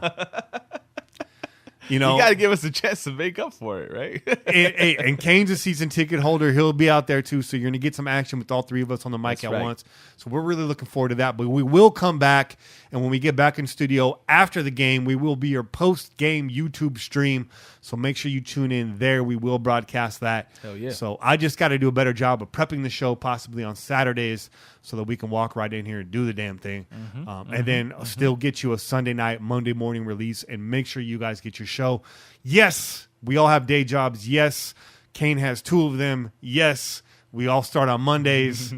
But we care about you, and we really believe in the product that we built, so we want to keep that moving going forward. That's right. So a little bit more, my sources. Who was this that called in? Who was that call?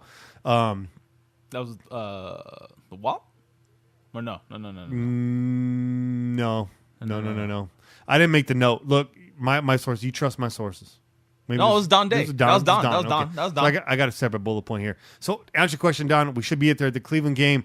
We got a lot of visitors coming through for that show, so please find us. I know Angry Trask is going to be out there from Just Win Ladies. Hopefully she can join us too. Dope. But my sources, man, my sources told me to tell you this ain't getting done anytime soon. So I don't know what to tell you, bro. Just hang in there. As far as Mac returning, he should return soon. But as far as the deal getting done, you're going to have to wait on that. Yeah. AJ DeMello, you told me that you were calling in with a rant. That was more of a ramble. I'm not mad at it, but I was expecting a little more energy. AJ, you write for the Raider Ramble, so it's fitting that you should ramble on. It was a good ramble.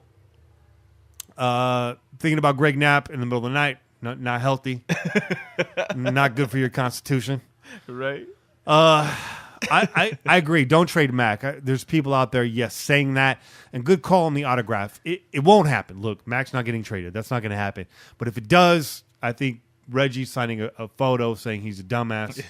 I think it's only fair. Some consolation. I think it's only fair. But let's also consider the fact that they may be put in a position. Well, no, they're not. They have the leverage right now, so I'm not even going to go there. Look, Mac's going to be a Raider. Don't worry about it. There's no trade anyone's willing to make. Hell no. To get Khalil Mack. Nope. You need like 3 first-rounders, a couple late-rounders, and a guy that's ready to start defensive all-star right now. You better be willing to trade your whole draft, man. Yeah. If you're going to get Khalil Mack. And that's not even going to get it done. So get out of here with that. Get out. But AJ, man, we appreciate the call. Call in more, bro. I'm glad you got your phone thing figured out. You were there on LSD wireless for a while, and those calls were mighty weird. Yeah, a little issue there in the front, and it evened itself out. So keep calling in, AJ, man. We appreciate that. And then last but not least, Raider lifer, Seth Roberts won't start. Neither will Aitman. I'm telling you that right now. But watch for Aitman in the preseason. If anything changes, it'll be then. He's going to earn his spot in the preseason. And I think to add on to what Chris Reed says, man, that's the way to watch preseason, right? That's it. Any tuned in fan, there's a lot, and I'll be fair, there's a lot of fans of any team, but there's a lot of Raider fans that just don't know who guys on the bubble are. They know who Khalil Mack is. They know who Derek Carr is. They know Lynch is. Beyond that, it gets a little fuzzy for them. Right. But, that's the fun thing about the preseason for fans that are tuned in is you get to watch those bubble guys and root for those guys, right? That's it, man. That's what preseason's all about. It's not about wins and losses, man. What does preseason get you, man? It ain't going to get you nowhere. Is that supposed to get you in the playoffs? No. Does it get you bragging rights? Not really. Not really, man. When your 4th string beat their 4th string, what does that do for you? Come on now. Let's be real. So if you ain't out there watching the people that are trying to fight to get those last spots on the team, then I don't know what you're watching. Good point. Yeah. I'm looking forward to watching the coaches film this year on NFL Game Pass or whatever it is. Of the preseason games, I didn't get to do that last year. I want to watch those individual matchups. Yeah, man. That's what it is. I like watching some of the preseason games, but I don't go out there with that. Like I said, I don't go out there looking for a win. Yeah. I'm looking to see some of our young guys improving. Show me something. Does the flash for me? Does the coaching staff like it when the team makes plays and wins? Yeah, they love it. Of course. It means they made plays. It means their guys went out there and did what they were supposed to do. Do they want to make first downs? Of course, so they can extend their drive and see more out of their offensive starters. Of course they want to see that. But it's not the wins and losses. They're looking for individual matchups. So. Not at all. We got some conversation outside. There's some conversation going on. Maybe they want to join the show. I don't know. Again, pardon me for the Bush League production on this episode. It's hot, man. Hey, call in. It's freaking hot. It's really fucking hot. All right, so Kane just texted me. He's back. He had to make a run in the store. All right. We're going to get to Raider Kane right now. Let's do it. You ready? Yeah. All right, coming up next, y'all, is Kane's Corner. Yeah.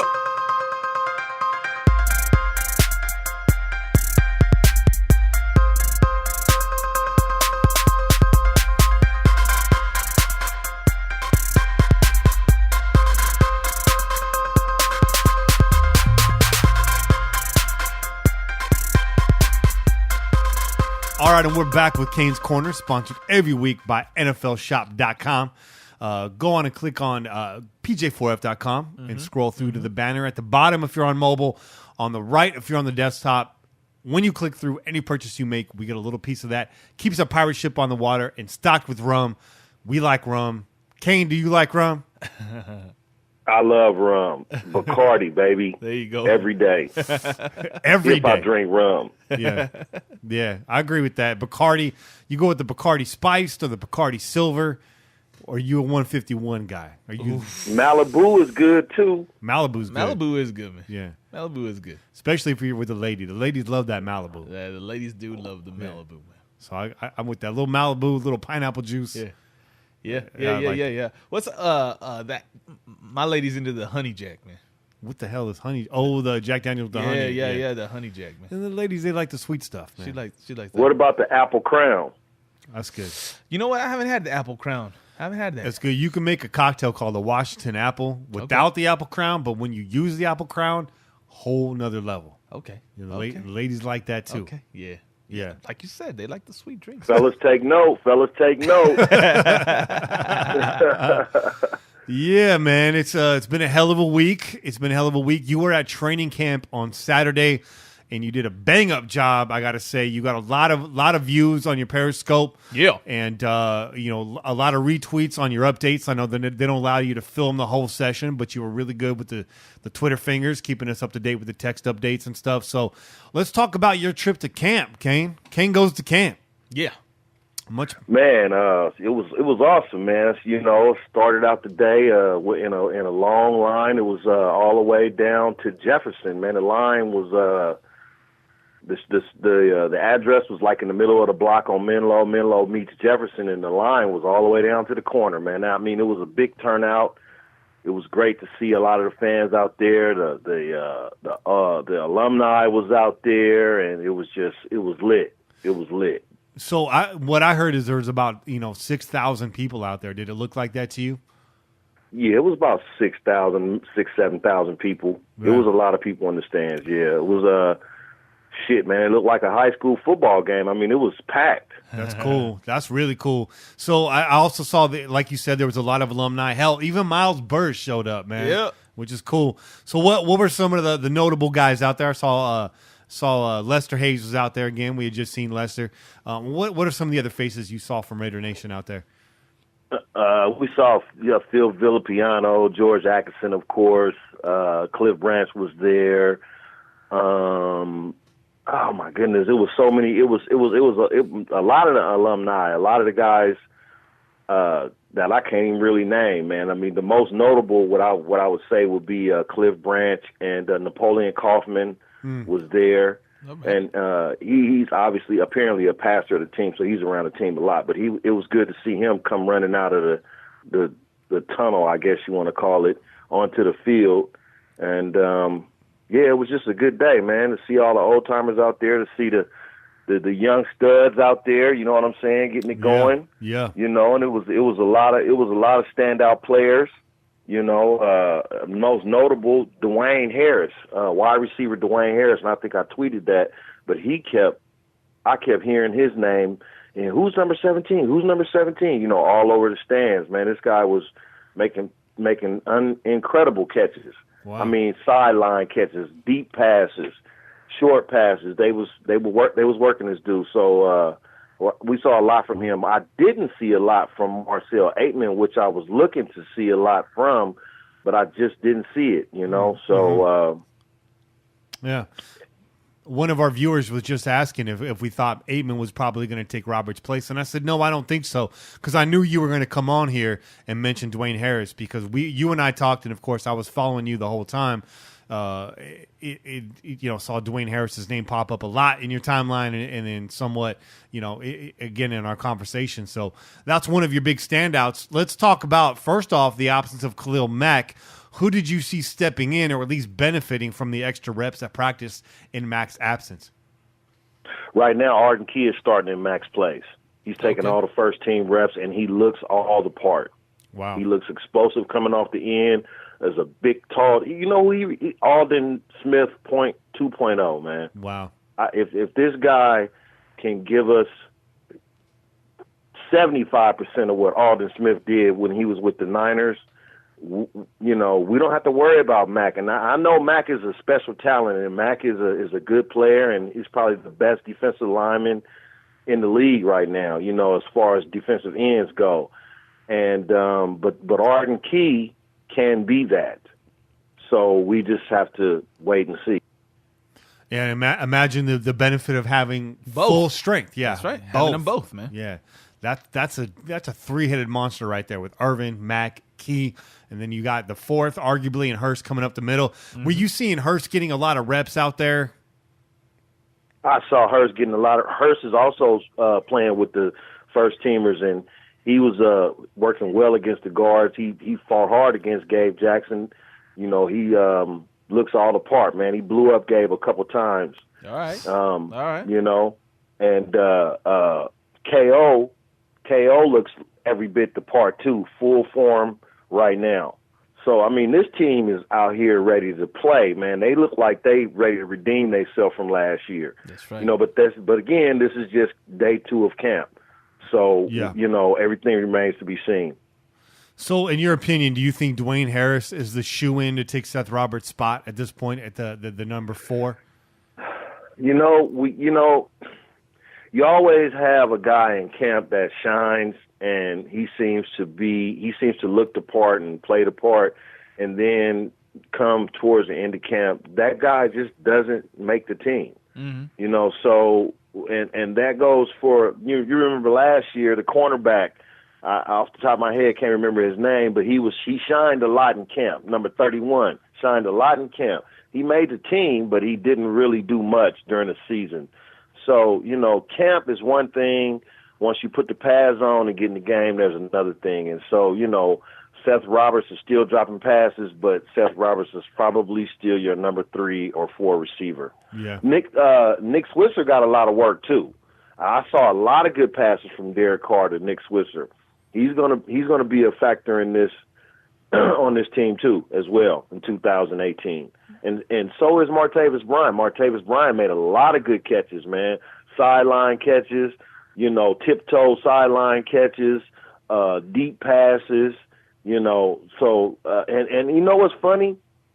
I saw a lot of deep passes in this offense. I mean, 40-yarders, 35-yarders, 15-yarders down the field, a lot. You know, so they working on something, you know, or it could just be they was just, you know, it was vanillaed up for us. But the team looked great. Derek Carr looks good. And you know what else? Connor Cook looks pretty good, man. I mean, I only saw one bad throw from Connor Cook the whole day, you know? Yeah. And so his development is coming along well. He got a lot of second-team reps, you know what I'm saying? He was out there doing his thing. You know, he still doesn't look better than E.J. Manuel, but they're giving him the second-team reps, which tells me they would like to see him be the backup quarterback. I mean, if you're getting most of the second-team reps, then the coaching staff is telling you something. Mm-hmm. You know, so I hope he steps it up and gets that backup job. I really do. Yeah, that seems to be the big question right now is who's going to be the number 2 guy. And it sounds like it's wide open, but if they're giving Cook that many looks at number 2, then they're trying to send a message, you know? Well, I think from an organizational standpoint too, man, that's what you want, right? You drafted this guy. You hope that he's going to be the next guy up, right? You want him to develop into the next guy up. You want him to be the guy that's going to be there to save you if for some reason your number 1 goes out. Yeah. E.J. Manuel's been around. We all know his history. We know he's been in the league for a while. He's a good, solid veteran. But when you draft youth, you expect them to turn out and be something. So It's only right that they're trying to push him into that number 2 spot. And Cook's. And I think, and I'm sorry to cut you off, Jay. I think if he doesn't win that number 2 spot, he's going to get cut. That's the reason why they're giving him the second team, in my opinion. Now, don't. You know, you don't quote me on this. I'm not on the coaching staff, so I can only go off what my beliefs and what from watching 25, 30 years of football tells me. Mm-hmm. And if he's getting all the second team reps right now in practice, that means that you're that guy. And if you're not that guy, then you're not the guy on our team. Mm-hmm. We could obviously develop another quarterback. Right. It's been 3 years. You got John Gruden, you got Greg Olsen. If you can't be developed with these 2 guys, then your NFL career is probably very short. Yeah, it's time to shit or get off the pot, right? That's for it. Connor Cook. Absolutely, absolutely. And you just to give him a little bit of credit too. He's developmentally behind, right? We touched on that at the top of the show. Yep. With the Del Rio regime, a lot was said that a lot of time and reps were not offered to Connor Cook, and now we're trying to make up for that. So, getting him in there, getting him extra looks with the second team. It's what does this guy got? How far can we get him along in training camp? Let's get him in. You're going to see a lot of Connor Cook in the preseason, too. We know what we're going to get out of E.J. Manuel. That's right. I mean, Kane just told you.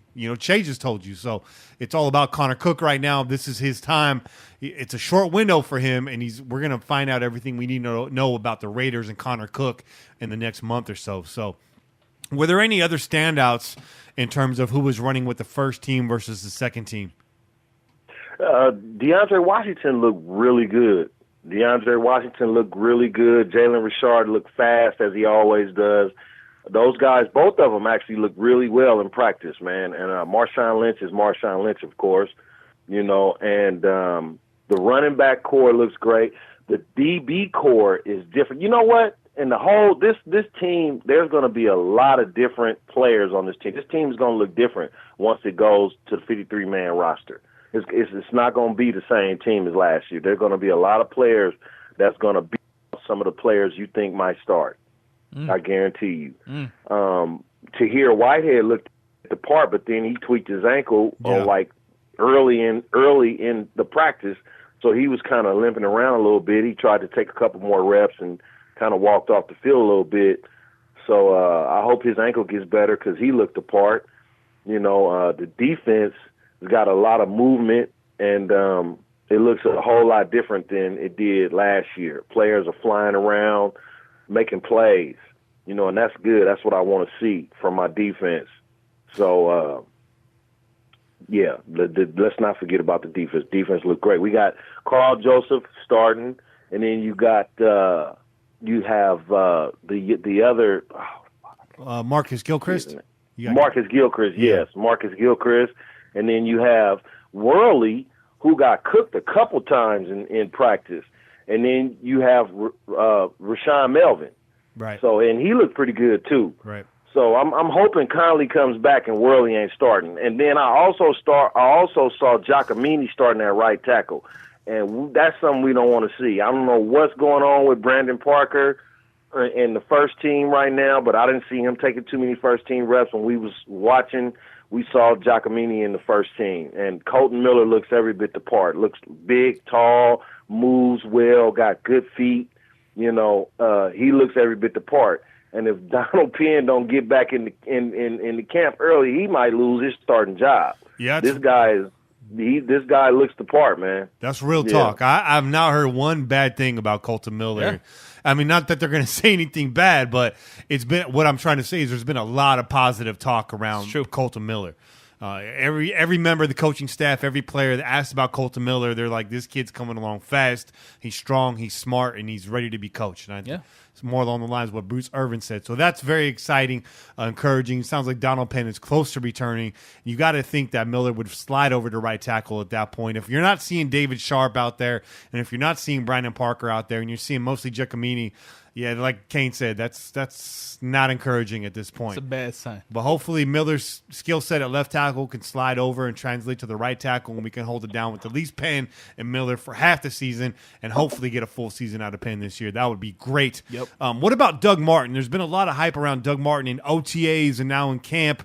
What did you see out of Doug Martin? Is he showing speed, crisp cuts? What does Martin look like to you? Doug Martin looks like Doug Martin. He looks real good. No. But wait, I had a point though. See, MJD looked good in camp too. Yeah, and in preseason. That's true. So you can look good in camp, but I want to see you look good in the preseason. So I'm gonna hold judgment on Doug Martin until I see him actually play in a game. That's right. Marshawn Lynch made a couple of good plays in scrimmage that we see on the football field. And so did Doug Martin. But like I said, we're in day 2 of training camp. We know what Marshawn Lynch can do. We haven't seen much from Doug Martin last year, so we'll see what he can bring this year. And like I said, right now I'm thinking, and this is not a knock on Doug Martin, But until I see him play in a game, I'm thinking Maurice Jones-Drew. And I said that to people sitting around me at camp, and everybody else said, yeah, you know what, you're right. So we'll see, we'll see. That's a cautious, realistic approach. You know what, though? From what I've seen on the interview, he looks in shape. He looks in good shape.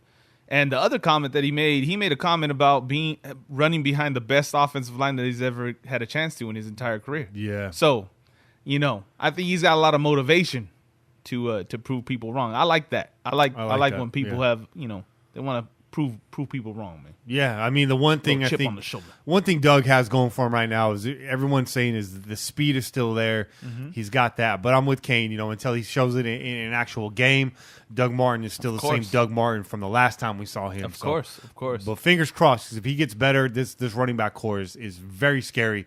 Lethal, man. It could be a lethal running back core, man. Lots of different types of weapons. I tell you what, I wasn't really a fan of us bringing in a Doug Martin. I really wasn't. Like, we were in a good draft position, unfortunately, because we had a bad season last year, and there was a many draft running backs you could have drafted instead of bringing in Doug Martin. So, I'm hoping that John Gruden gave him a chance because he thought he saw something that this cat might have. So we'll see. We'll see. But I was not a big fan of bringing Doug Martin in. Absolutely not. So we already have one older running back, and that's no knock on Marshawn, but we already got an OG on the roster. It's true. So true that. Yeah, you don't want too many old running backs on the roster. Not in today's NFL, at the very least.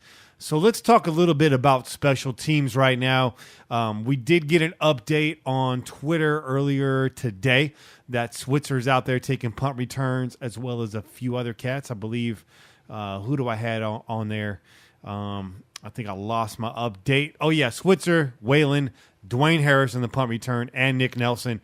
But who did you see returning kickoffs at training camp? Martavis Bryant, and I was surprised to see that. And this dude got a lot of reps. Like, it wasn't just one time. They do a couple special teams drills at different times of the day. So 2 hours or so later, when they did the second special teams drill, he was the starting kickoff returner. Huh. He was the first person to receive it. Yeah. So, and then you had Jalen Richard back there. You had DeAndre Washington. You had Doug Martin.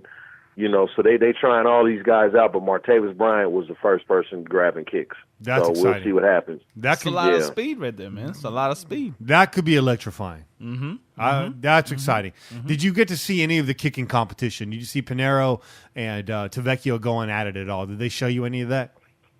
We had no field goal competition at all. No punt. I saw no punting, no field goal. It was all offense and defense. Okay.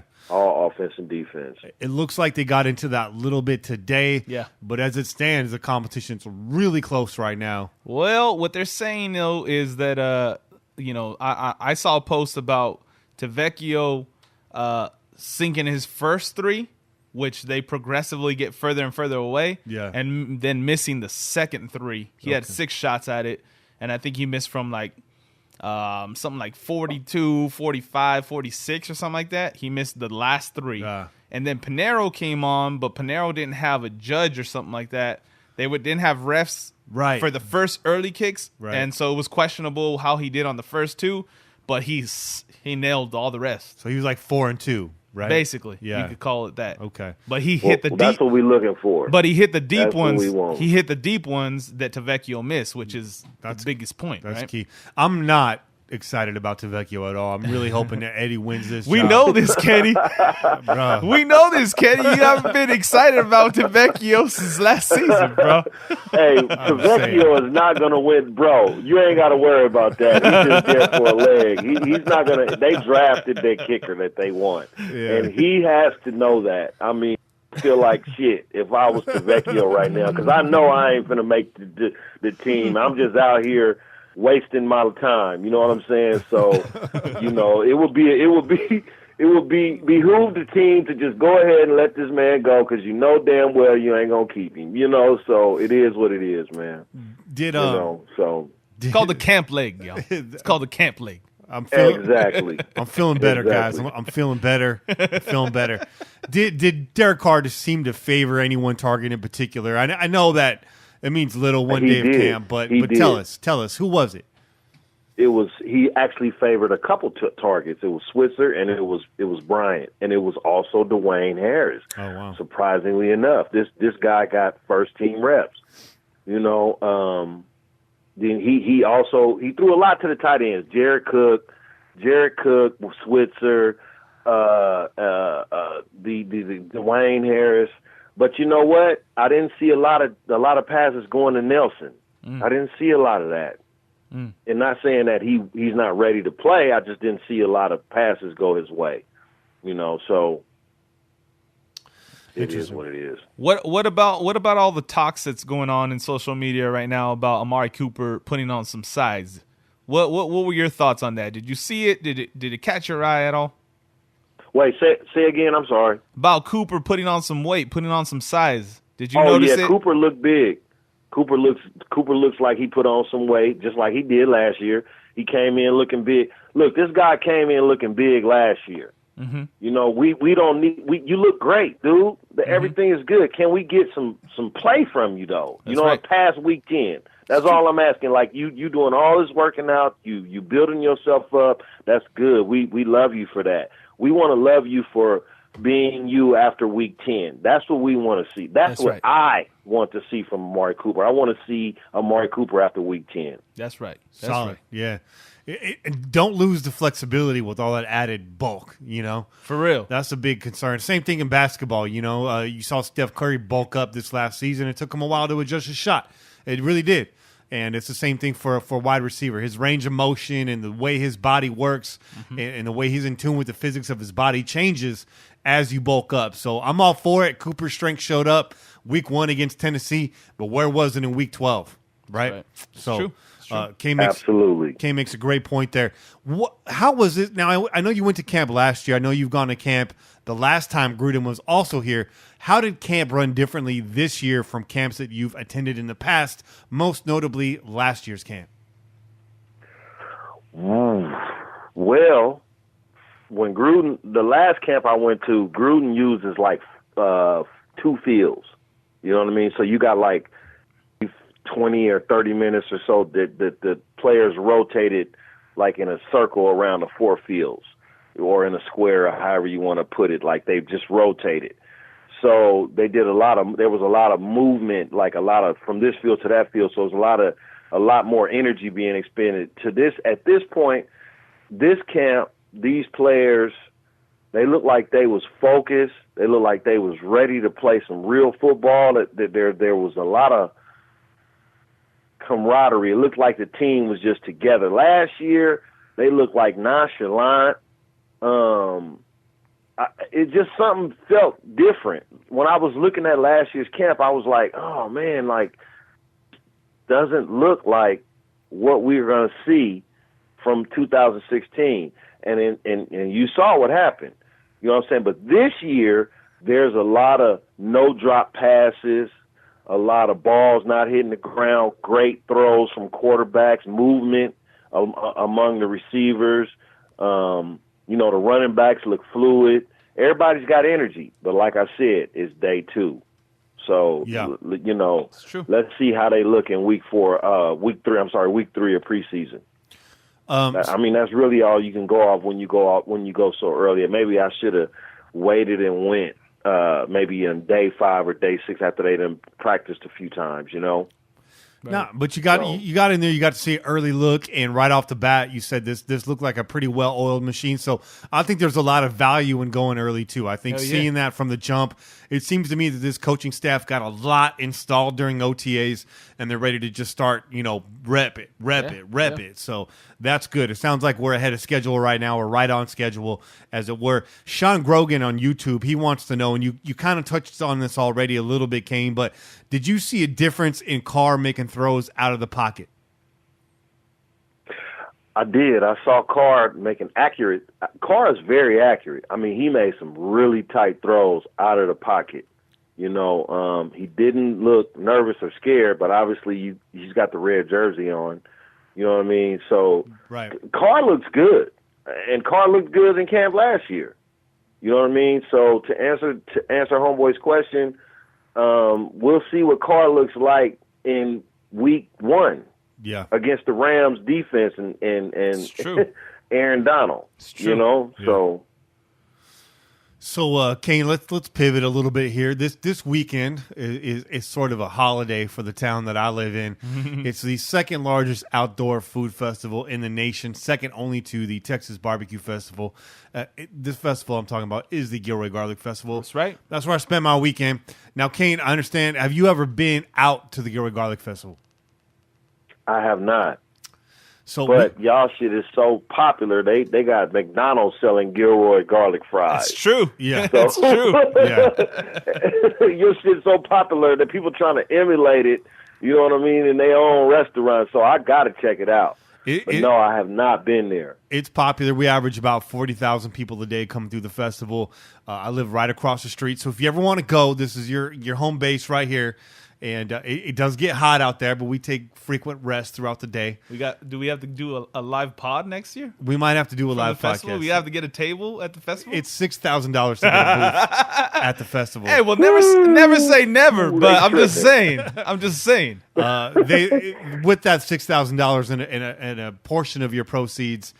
They've raised over $11.5 million for local schools and charities. That's awesome, man. Over the course of the festival. That's awesome. It's a big deal. If you ever go to the festival, what do $6,000 come with? Some strippers and rosé? I mean, shit. It's a plot of land. It's a plot of land at the festival, man. If Mark Davis was selling these booths, maybe so, Kane.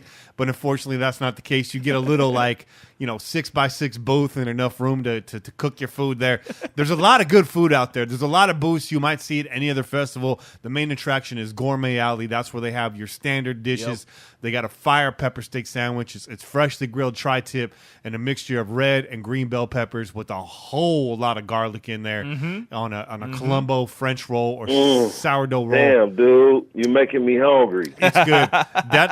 That's the dish that the locals favor. I mean, there's a lot of out-of-towners. They try everything, but that's the one every year we're always comparing. How were the pepper steaks this year compared to last year? What I like to do is get the steak, let it sit in the plastic bag for about 5 minutes, let that bread get steamed up, let that garlic juice soak in. Then eat it. You get it firsthand from a real local, man. Hey, can you go across the street and give me some of that shit right?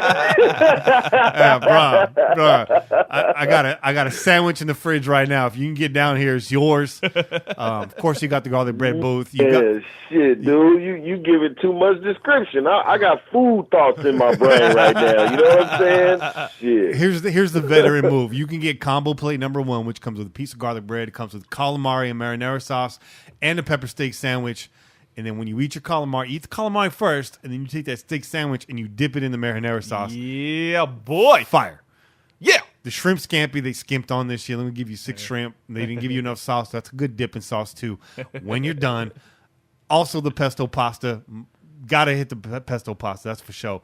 And they had the signature cocktail this year. The Garlic Festival had their signature copper mug for the Moscow Mule. There you go. So they had Moscow Mules was this shit. Very refreshing. So the vodka was introduced to the festival this year. Let me tell you, when you got a festival with 40 to 60,000 people in 100-degree weather drinking vodka, it's a party. Standing in the beer garden lines, man, is ridiculous. It's hot at the festival. Oh, they got so many beer gardens now. There's no more lines, Che. Well, I don't know, man. I've been there when they've had. That sounds like something I gotta hit. They got 6 different beers. They got Stella Pacificos out there now. I know that, but I've been there when all 5 of the beer gardens or whatever, however many beer gardens there are, they're all packed, man. So here's another local tip: go on Friday. Friday's Locals Day. There's like nobody there. Okay. There's like literally no one there. It's dead. Well, that's it. Next year, Friday, I'll be here at your house. Walk over there. We'll handle it. That's it. And Saturday, avoid the festival on Saturday at all costs. And that's the problem. I went on Saturday, I think. And if you're coming here early, make sure, because some of these people, they park all the way across town and they shuttle you in. They even shuttle people in from like San Martin, I think, which is like a neighboring town. It's a small town, but it's basically, San Martin was just created for overflow parking for the Garlic Festival. That's why San Martin exists. But Sorry, San Martin, but that's why you exist. Don't come on a Saturday thinking I'm going to try to get into the festival at 1 o'clock. No. You'll be sitting in 101 traffic like a parking lot. Get here early. The gates open up at 10. But you know what? People gonna do what they gonna do that shit anyway. Yeah, that's true. Yeah, they're gonna show up. They're gonna be like, oh, we could just get there at 1 o'clock. You know what I'm saying? And we're just, you know, we on black people time. We're gonna get there at 1 o'clock. You know, and we're gonna still enjoy ourselves. We're gonna park 100 blocks away and walk in 100-degree heat. Oh. You know what I'm saying? And then get there and figure out it was a trolley that could take you right to that motherfucker. I mean, that's just how shit go for us, man. You know what I'm saying? When we show up at shit, we show up, but we show up wrong. You know? Salty, man. You show up salty, man. So, but Kane, I got you, man. You got a parking spot in my driveway. Che, you know I got you too. And I'm telling you, man. I always got the cold beer in the backyard. That's right. I got everything. That's what I'm drinking right now. Yeah. Nobody else came to drink. Nobody came through, dog. Man, what I gotta go to the garlic festival for if I can come to your house? I'm going to the garlic festival shit. And you got beers and shit in the backyard, and you got a barbecue pit shit. We can make our own garlic festival at your Damn house. right. True. You damn right. Fuck the garlic festival. We can just be at Kenny's house chilling. You know what I'm saying?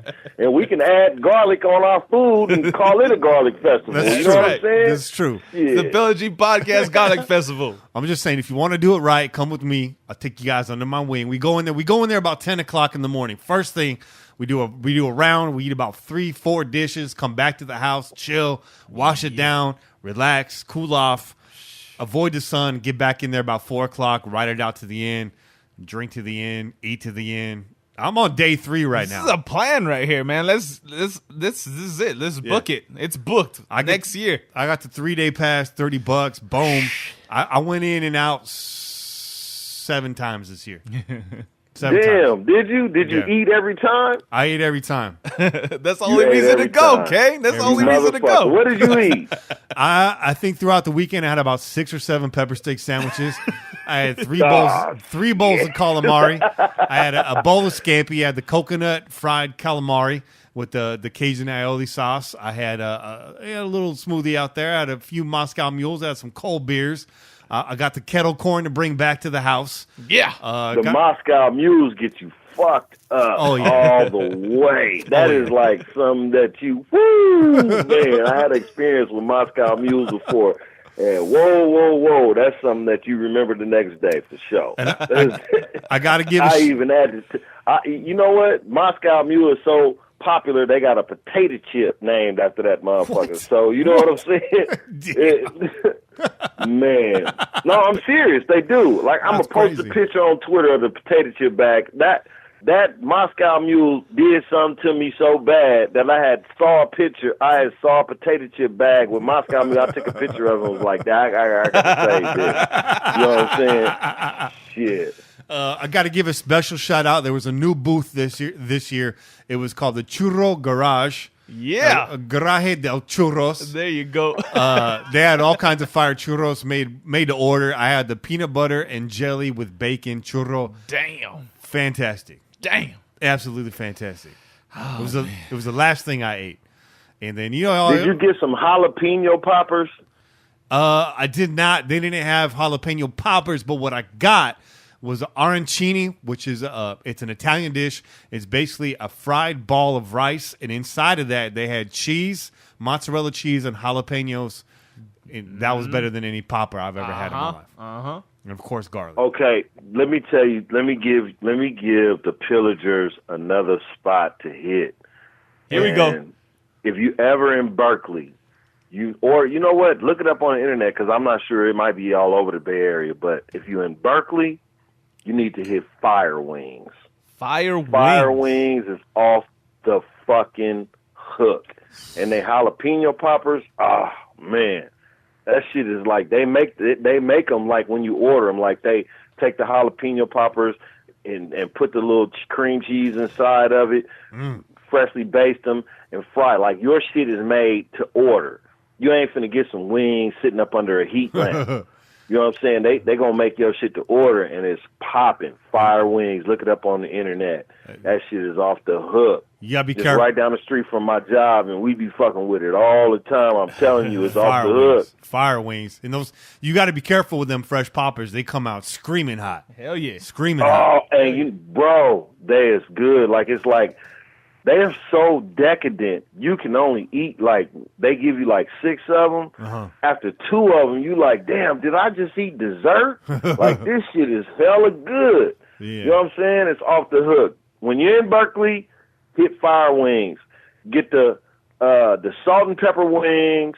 Get you an order of jalapeno poppers, and do your thing. I guarantee you won't be disappointed. There you go. Guarantee you. Wash it down with a cold beer as well. Wash it down with and they got IPAs. They got beer on tap. Yeah, I like Go this up in place. there and just chill. I need to go to this You know place. what I'm saying? Sounds like a place to be, man. I'm a wing freak, so it's true. There we go. Another Kane's Corner. We top it off with some lively food talk. Everyone's running to the fridge right now, like, God damn these guys. Yeah, that's how we do it, though. We like to eat, we like to drink, we like to watch Raiders football. That's what it's all about. No, it's true. And we like to smoke. Yeah. It's legal. It's legal. And I'm not going to lie. I smoke, and I get my smoke on, and I'm getting my smoke on right now. You know what I'm saying? I hit the club 2-3 times a week because we can do that here. You know, that's what we do. It's California, baby. Don't be jealous. Yeah. You know what I mean? Yeah. There's people in Dakota right now throwing their phones out the window. Like, God damn it. Yeah, Kane's a grown-ass man. He's not afraid to let you know what he likes to do, and there ain't nothing wrong with it. That's right. California is a legal thing now, and it's become a part of our culture. It is everywhere. And you know where else it is a big part of the culture? Me and Kane just booked our flights and our hotel room. We are headed out to Denver, Colorado for week 2. That's right. When the Oakland Raiders face off against the Denver Broncos in Mile High Stadium. Are you excited as I am, Kane? I'll be there with my PAX Era pod. And my Sublime cartridge. Okay. You know what I'm saying? I'll be there. I'm ready. Let's do it. Let's get the plane right now. Matter of fact, Raiders, fuck training camp. Let's start the season tonight. You know what I mean? I want to see the Rams. The Rams ain't ready for us. The Rams ain't ready for us right now. They ain't ready for us. You know what I mean? They're not ready. But I'm ready for us, though. I'm ready for us. So Hell let's yeah, do you it, are. Raiders. Absolutely, Come on, man. John. As soon as you stepped on the scene, when you stepped on the field, it's like this. When I go to customers, I do pest control. When I go to a customer house and they be like, "Oh, we got ants. We saw 1 or 2 ants. We need you to come out." But I sprayed last week. So I have to call that customer and be like, "Hey, when I step on the property, the ants ain't going to die just because I stepped on the property." You know what I'm saying? Well, John, you stepped on the property, so the ants need to win the Super Bowl, baby. Let's do this. You stepped on the property because you stepped on the property. Everybody else think it's going to be a winning season, right?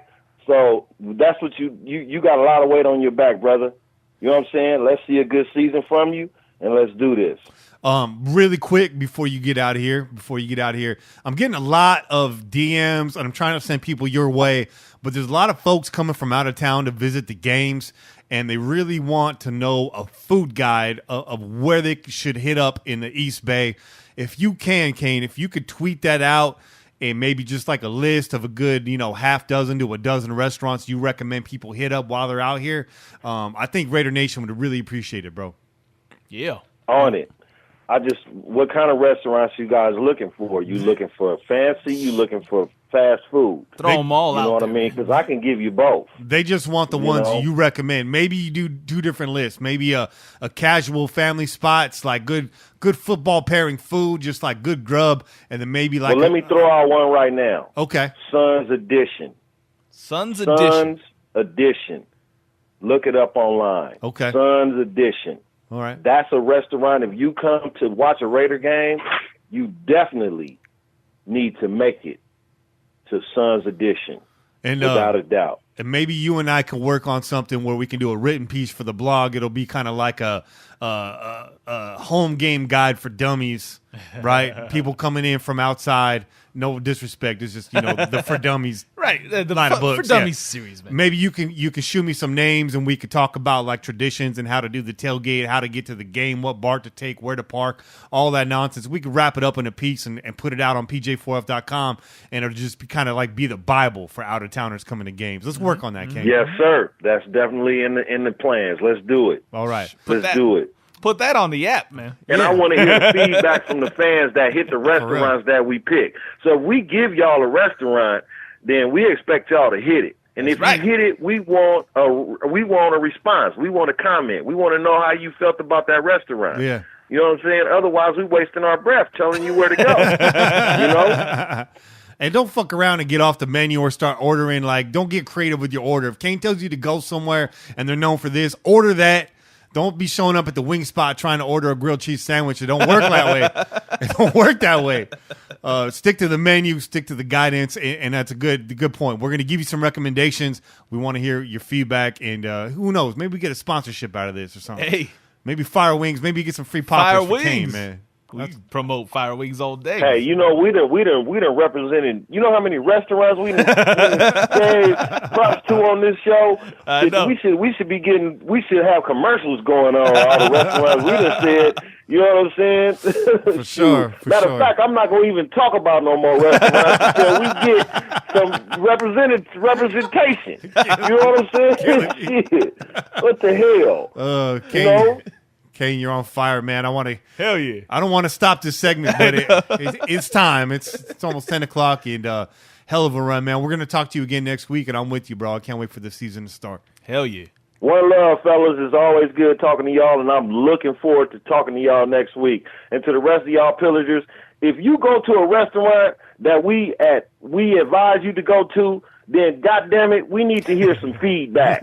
Otherwise, we gonna stop telling y'all where to go eat because you don't listen. You know what I'm saying? And I'll y'all brothers next week. All right, brother. Peace. All right. Peace out, man. Man, tremendous phone call from Kane. That was fantastic. Great. That was great. That was long overdue. That was great. Definitely needed that. So let's get into it, man. We got a lot more show actually right here. First off, or I should say, next up, right? Yeah, is a return of our injury report. That's right. Yeah. So let's go, man. That means the season's right around the corner. So first off, a lot of people asking about PJ Hall. You might already know, sidelined with a pec strain. It's nothing big. Mm-hmm. This is something that happened during the summer break in between OTAs and training camp. So when that happens, even if a guy says he's good to go, he's still got to go through protocol with the training staff. So they're just checking him out, making sure it doesn't get worse. He doesn't put himself in harm's way. Hall should be returning to camp, I would assume, as early as next week. Gary and Conley also out, missed 3 days of practice, but we were told nothing serious. It's a hip strain. Mm-hmm. Another strain. What they want is they'd rather take the time now than down the road. Yeah, man. You don't want to put them out there right now and make things worse, and then come the season, these guys can't play because you force them to practice. Absolutely. In the off season. Come on, man. Richard left practice with a calf strain. I believe that was today.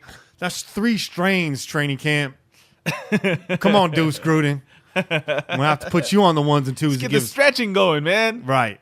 So everybody looks like Deuce Gruden, man. You ain't doing too much stretching, man. Vanderdoe's doing work on the side, so he's getting close to return. Still coming back from that knee surgery. Is that what it was? Yeah. And then Gruden says Penn is close to returning. And then you gave me the update when you showed up tonight. Michael Gelton from Las Vegas Review Journal, I believe is his site. I believe so. Noted that while Penn has been sidelined, he has been actively coaching up rookie tackles during camp. You want to elaborate on? Yeah, that? Man. No. They just said that that it was notable that he kind of gave him a little sign, gave him a little word, gave Miller some words specifically, right? And Miller just kind of nodded and was like, yeah. And then when they spoke with Miller, he mentioned that. He's like, he's been doing that. And, this guy's a veteran. He knows a lot. He has a lot of knowledge. So I'm going to take in everything that I can. And that's fantastic, man. That's fantastic. Yeah. That's Penn being on the field even when he can't be on the field. Hell yeah. Props to you. It's time for I See You. I see you. We don't need music when I got pipes over here like that. So Anthony Seitzinger, you had asked a question earlier on Twitter. You said you guys want to touch on if you think Roberts will get beat out by Aitman or Switzer. I think Kane kind of answered that right now. Just, a quick glance into training camp, one day only, but still looks like Dwayne Harris is doing some big things out there. We'll see. I mean, we'll have more of an answer to that when the preseason comes, but right now it seems like so far the answer is no. If I had to pick a favorite out of those two, it might be Switzer, but right now it's Dwayne Harris is the man wearing 17, a little Denarius Moore love, correct? Yeah. So you never know. Maybe you got that 17 mojo. I hope so. Do you think we grab a running back early in the draft next year, or we'll pick up Bell from the Steelers in free agency? I say no to both of those.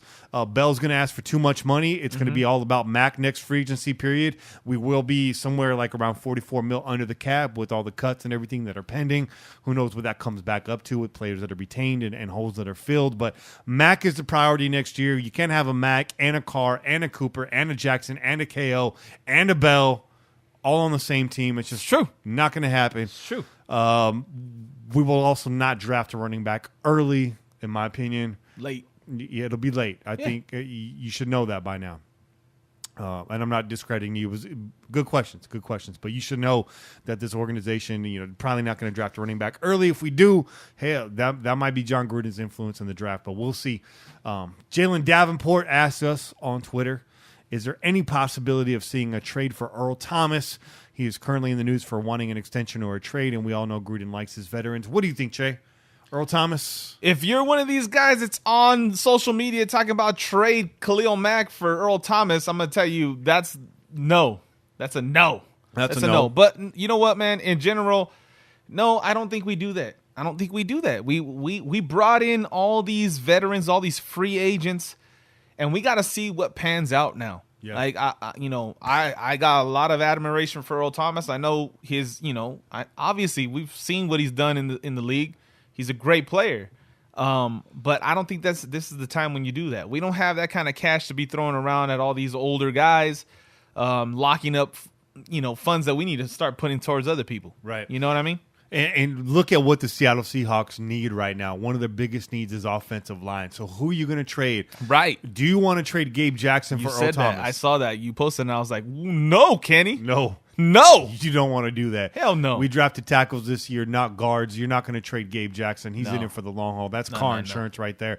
Would I love to see Earl Thomas in silver and black? Hell yes. Yeah. He looks like a Raider to me, but I don't think it's going to happen. And if it does, I'll be shocked, and I'll be just as happy as you are. But just don't see it happening. But still, good questions, bro. Let's do some shout-outs, man. Shout-outs. This would be a big chunk right here, so let me let me get some air. Let me get through it. Shout out to What Would Al Say, Raider Familia, Mr. Radio, Desmond 75, Raider Crazy with a K, Angel Landa 92. Shout out to KC Raider, Chuck Certain, Tattoo Leo, that's TAT2 Leo, Brett Charlton, Sports Radio 1140 AM. Shout out to you guys. Gilbert Jimenez, Rank Dog 23, Raider Made 408. Hey, we're in the 408. Double H96. Shout out to John Castogliola, Hoosier Raider, LV Raiders Radio. Support you guys. You support us. We appreciate the love. Again, it's not competition. It's conversation. Shout out to Psycho Raider, Gilbert Ortiz, Sports Mario, Yorubness, Zach Ellis, Laugh to Be Happy too. Corrales 559, Pete Wadhams, GMNJ77. Shout out to Turd Ferguson. Shout out to Yorubness. Shout out to Zach Ellis. Shout out to Kinda Bored, so I'm on here. Hopefully you're not bored anymore if you're listening to the show, bro. Jose Luis Valenzuela, Raider for Life Chick, and Albert Beer on Twitter. That's right.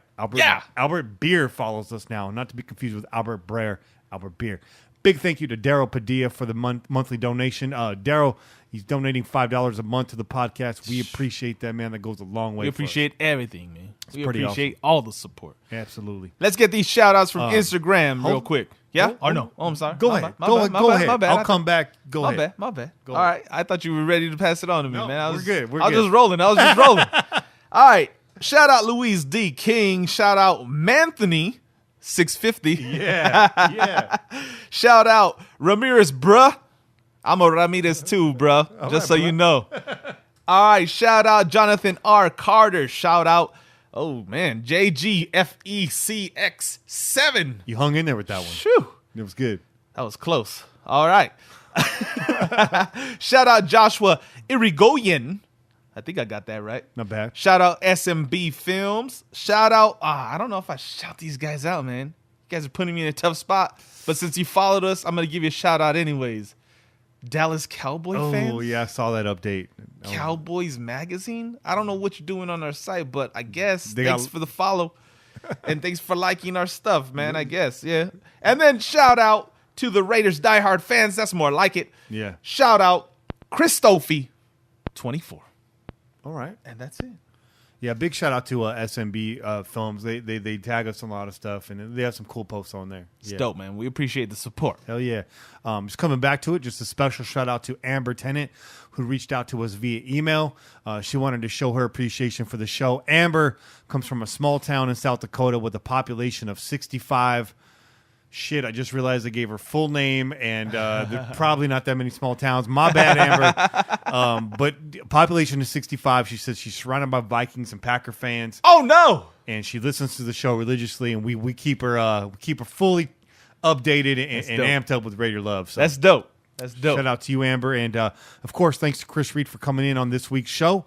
And shout out to Raider King, man. Epic segment. Oh yeah, man. This is a great show. Great show. And shout out to you and your family, dog. I'm glad things are better. Thank you, brother. Thank you, brother. Good to have you back here. I know. We're getting better. Everyone's starting to get a little bit healthy. It was a little illness going around. It's been going around in general, man. It has heard been. Like a lot of people having just random colds and fevers and stuff like that. So, yeah, I'm just glad to see baby smiling, running around, doing all that thing. She's walking now. Oh, dang. She took 7-8 steps, and she's doing this regularly, man. So that's a big one. Yeah. So Daddy went into to baby proof mode today. Started locking up cabinets, bro. Yeah. You got the rubber bands on things. That's it, dude. I started screwing all these little hooks and things, man, trying to keep those doors closed. That's your life now. That is, man. That is. But it's a good life. That's a great life, man. It's good to hear, man. Running a fever in this heat, that's not the business. That's not the business. I got lucky, man. My lady, shout out to my lady too, because she roughed it out, man. She roughed it out, and she don't get no time off, man. She's on full-time mommy, Yeah. Yeah. So I got lucky. I didn't get sick, but shout out to my lady. Shout out to everybody. Shout out Raider Nation, man. Yeah. You guys are doing the damn thing. Yeah, your lady's dope. Like a soldier. Shout out to my lady, too. We're giving lady love. Lady love. Week. So shout out to her, man. A blast with her this weekend out there at the festival. And the homie Paul and his sister Maud. They're Niner fans, but they roll. They're cool, man. We had a good time out there. And shout out to Juice. It was good seeing you out at the festival, dog. Saw a lot of familiar faces this weekend. People ask me, did you go to your high school reunion? I was like, nah, I go to the Garlic Festival every year. It's the same deal. Same shit. So, same shit. But yeah, man, that's it for this week's show. Make sure you tune in every week wherever podcasts are found, or you can just download the official Pillaging app, available for Android and Apple. Go to your app store, search PJ4F. That's PJ the number 4F, and you will find our app. Make sure you rate and leave a review. We appreciate all the reviews on there. Yes, we do. If you listen on iTunes, please leave us a review. That goes a long way. And every donation you make to the show is one less ad I have to read in the future. We're trying to keep this show ad-free, so we appreciate you very much. Mm-hmm. The season's ramping up, and we're looking to do some big things, so we appreciate that. Also, call in and leave a message to be played on air. 408-909-PJFF. The phone line is always open. Call in, leave a message whenever the inspiration strikes. We will play it and respond on air. Last but not least, get dipped in some pillaging gear. Head over to pj4f.com/shop. We're working on some new graphics right now. That's right. Shout out to your boys at creativemediamonterey.com, by the way, for working on that for us, man. We're trying to get prepped for the season, man. We're trying to come out like gangbusters and let everybody know. And I'm letting you guys know I'm going down there myself, and I'm going to be helping print these T-shirts by hand, so we can have some shirts in hand. So if you catch us out at the tailgate, we should have some pillaging gear out there. There's a few of you guys out there that have made donations and whatnot that just deserve a shirt on GP. Hell yeah. So I'm going to do my best to get some out to you. But we're going to go out there. We're going to print off probably about 100 shirts, and we're going to have those in hand. They will still be available to order via their website. But, yes, we are working on a new design. The current design, the rum barrel, we want to keep that up. It says Pillaging Just for Fun. The new shirt will say the Pillaging Podcast on it. Yeah. And we're talking about doing some individual host shirts too. Possibly. And those will probably be available through a different outlet. We're trying to spread the love around, but hell yeah, you might be able to get yourself a Chase shirt or a cheeseburger shirt, cheeseburger King, and a Kenny Stapler shirt. So that's something that's on the back burner, but we'll definitely have a podcast shirt for you available once the season starts, and we'll be looking to hand out some stickers to your brother. Maybe working on a little. My brother's working on a little side job. That's where the maybe, the possibly, these other T-shirts and these stickers are coming from. So yeah, big ups to him too, man, for doing that. Rep your favorite team, rep your favorite podcast, all in the same thing. And that's what it is, man. I'm Kenny Stapler, joined as always by your boy Chick. And we out here. Peace. Go Raiders. Touchdown!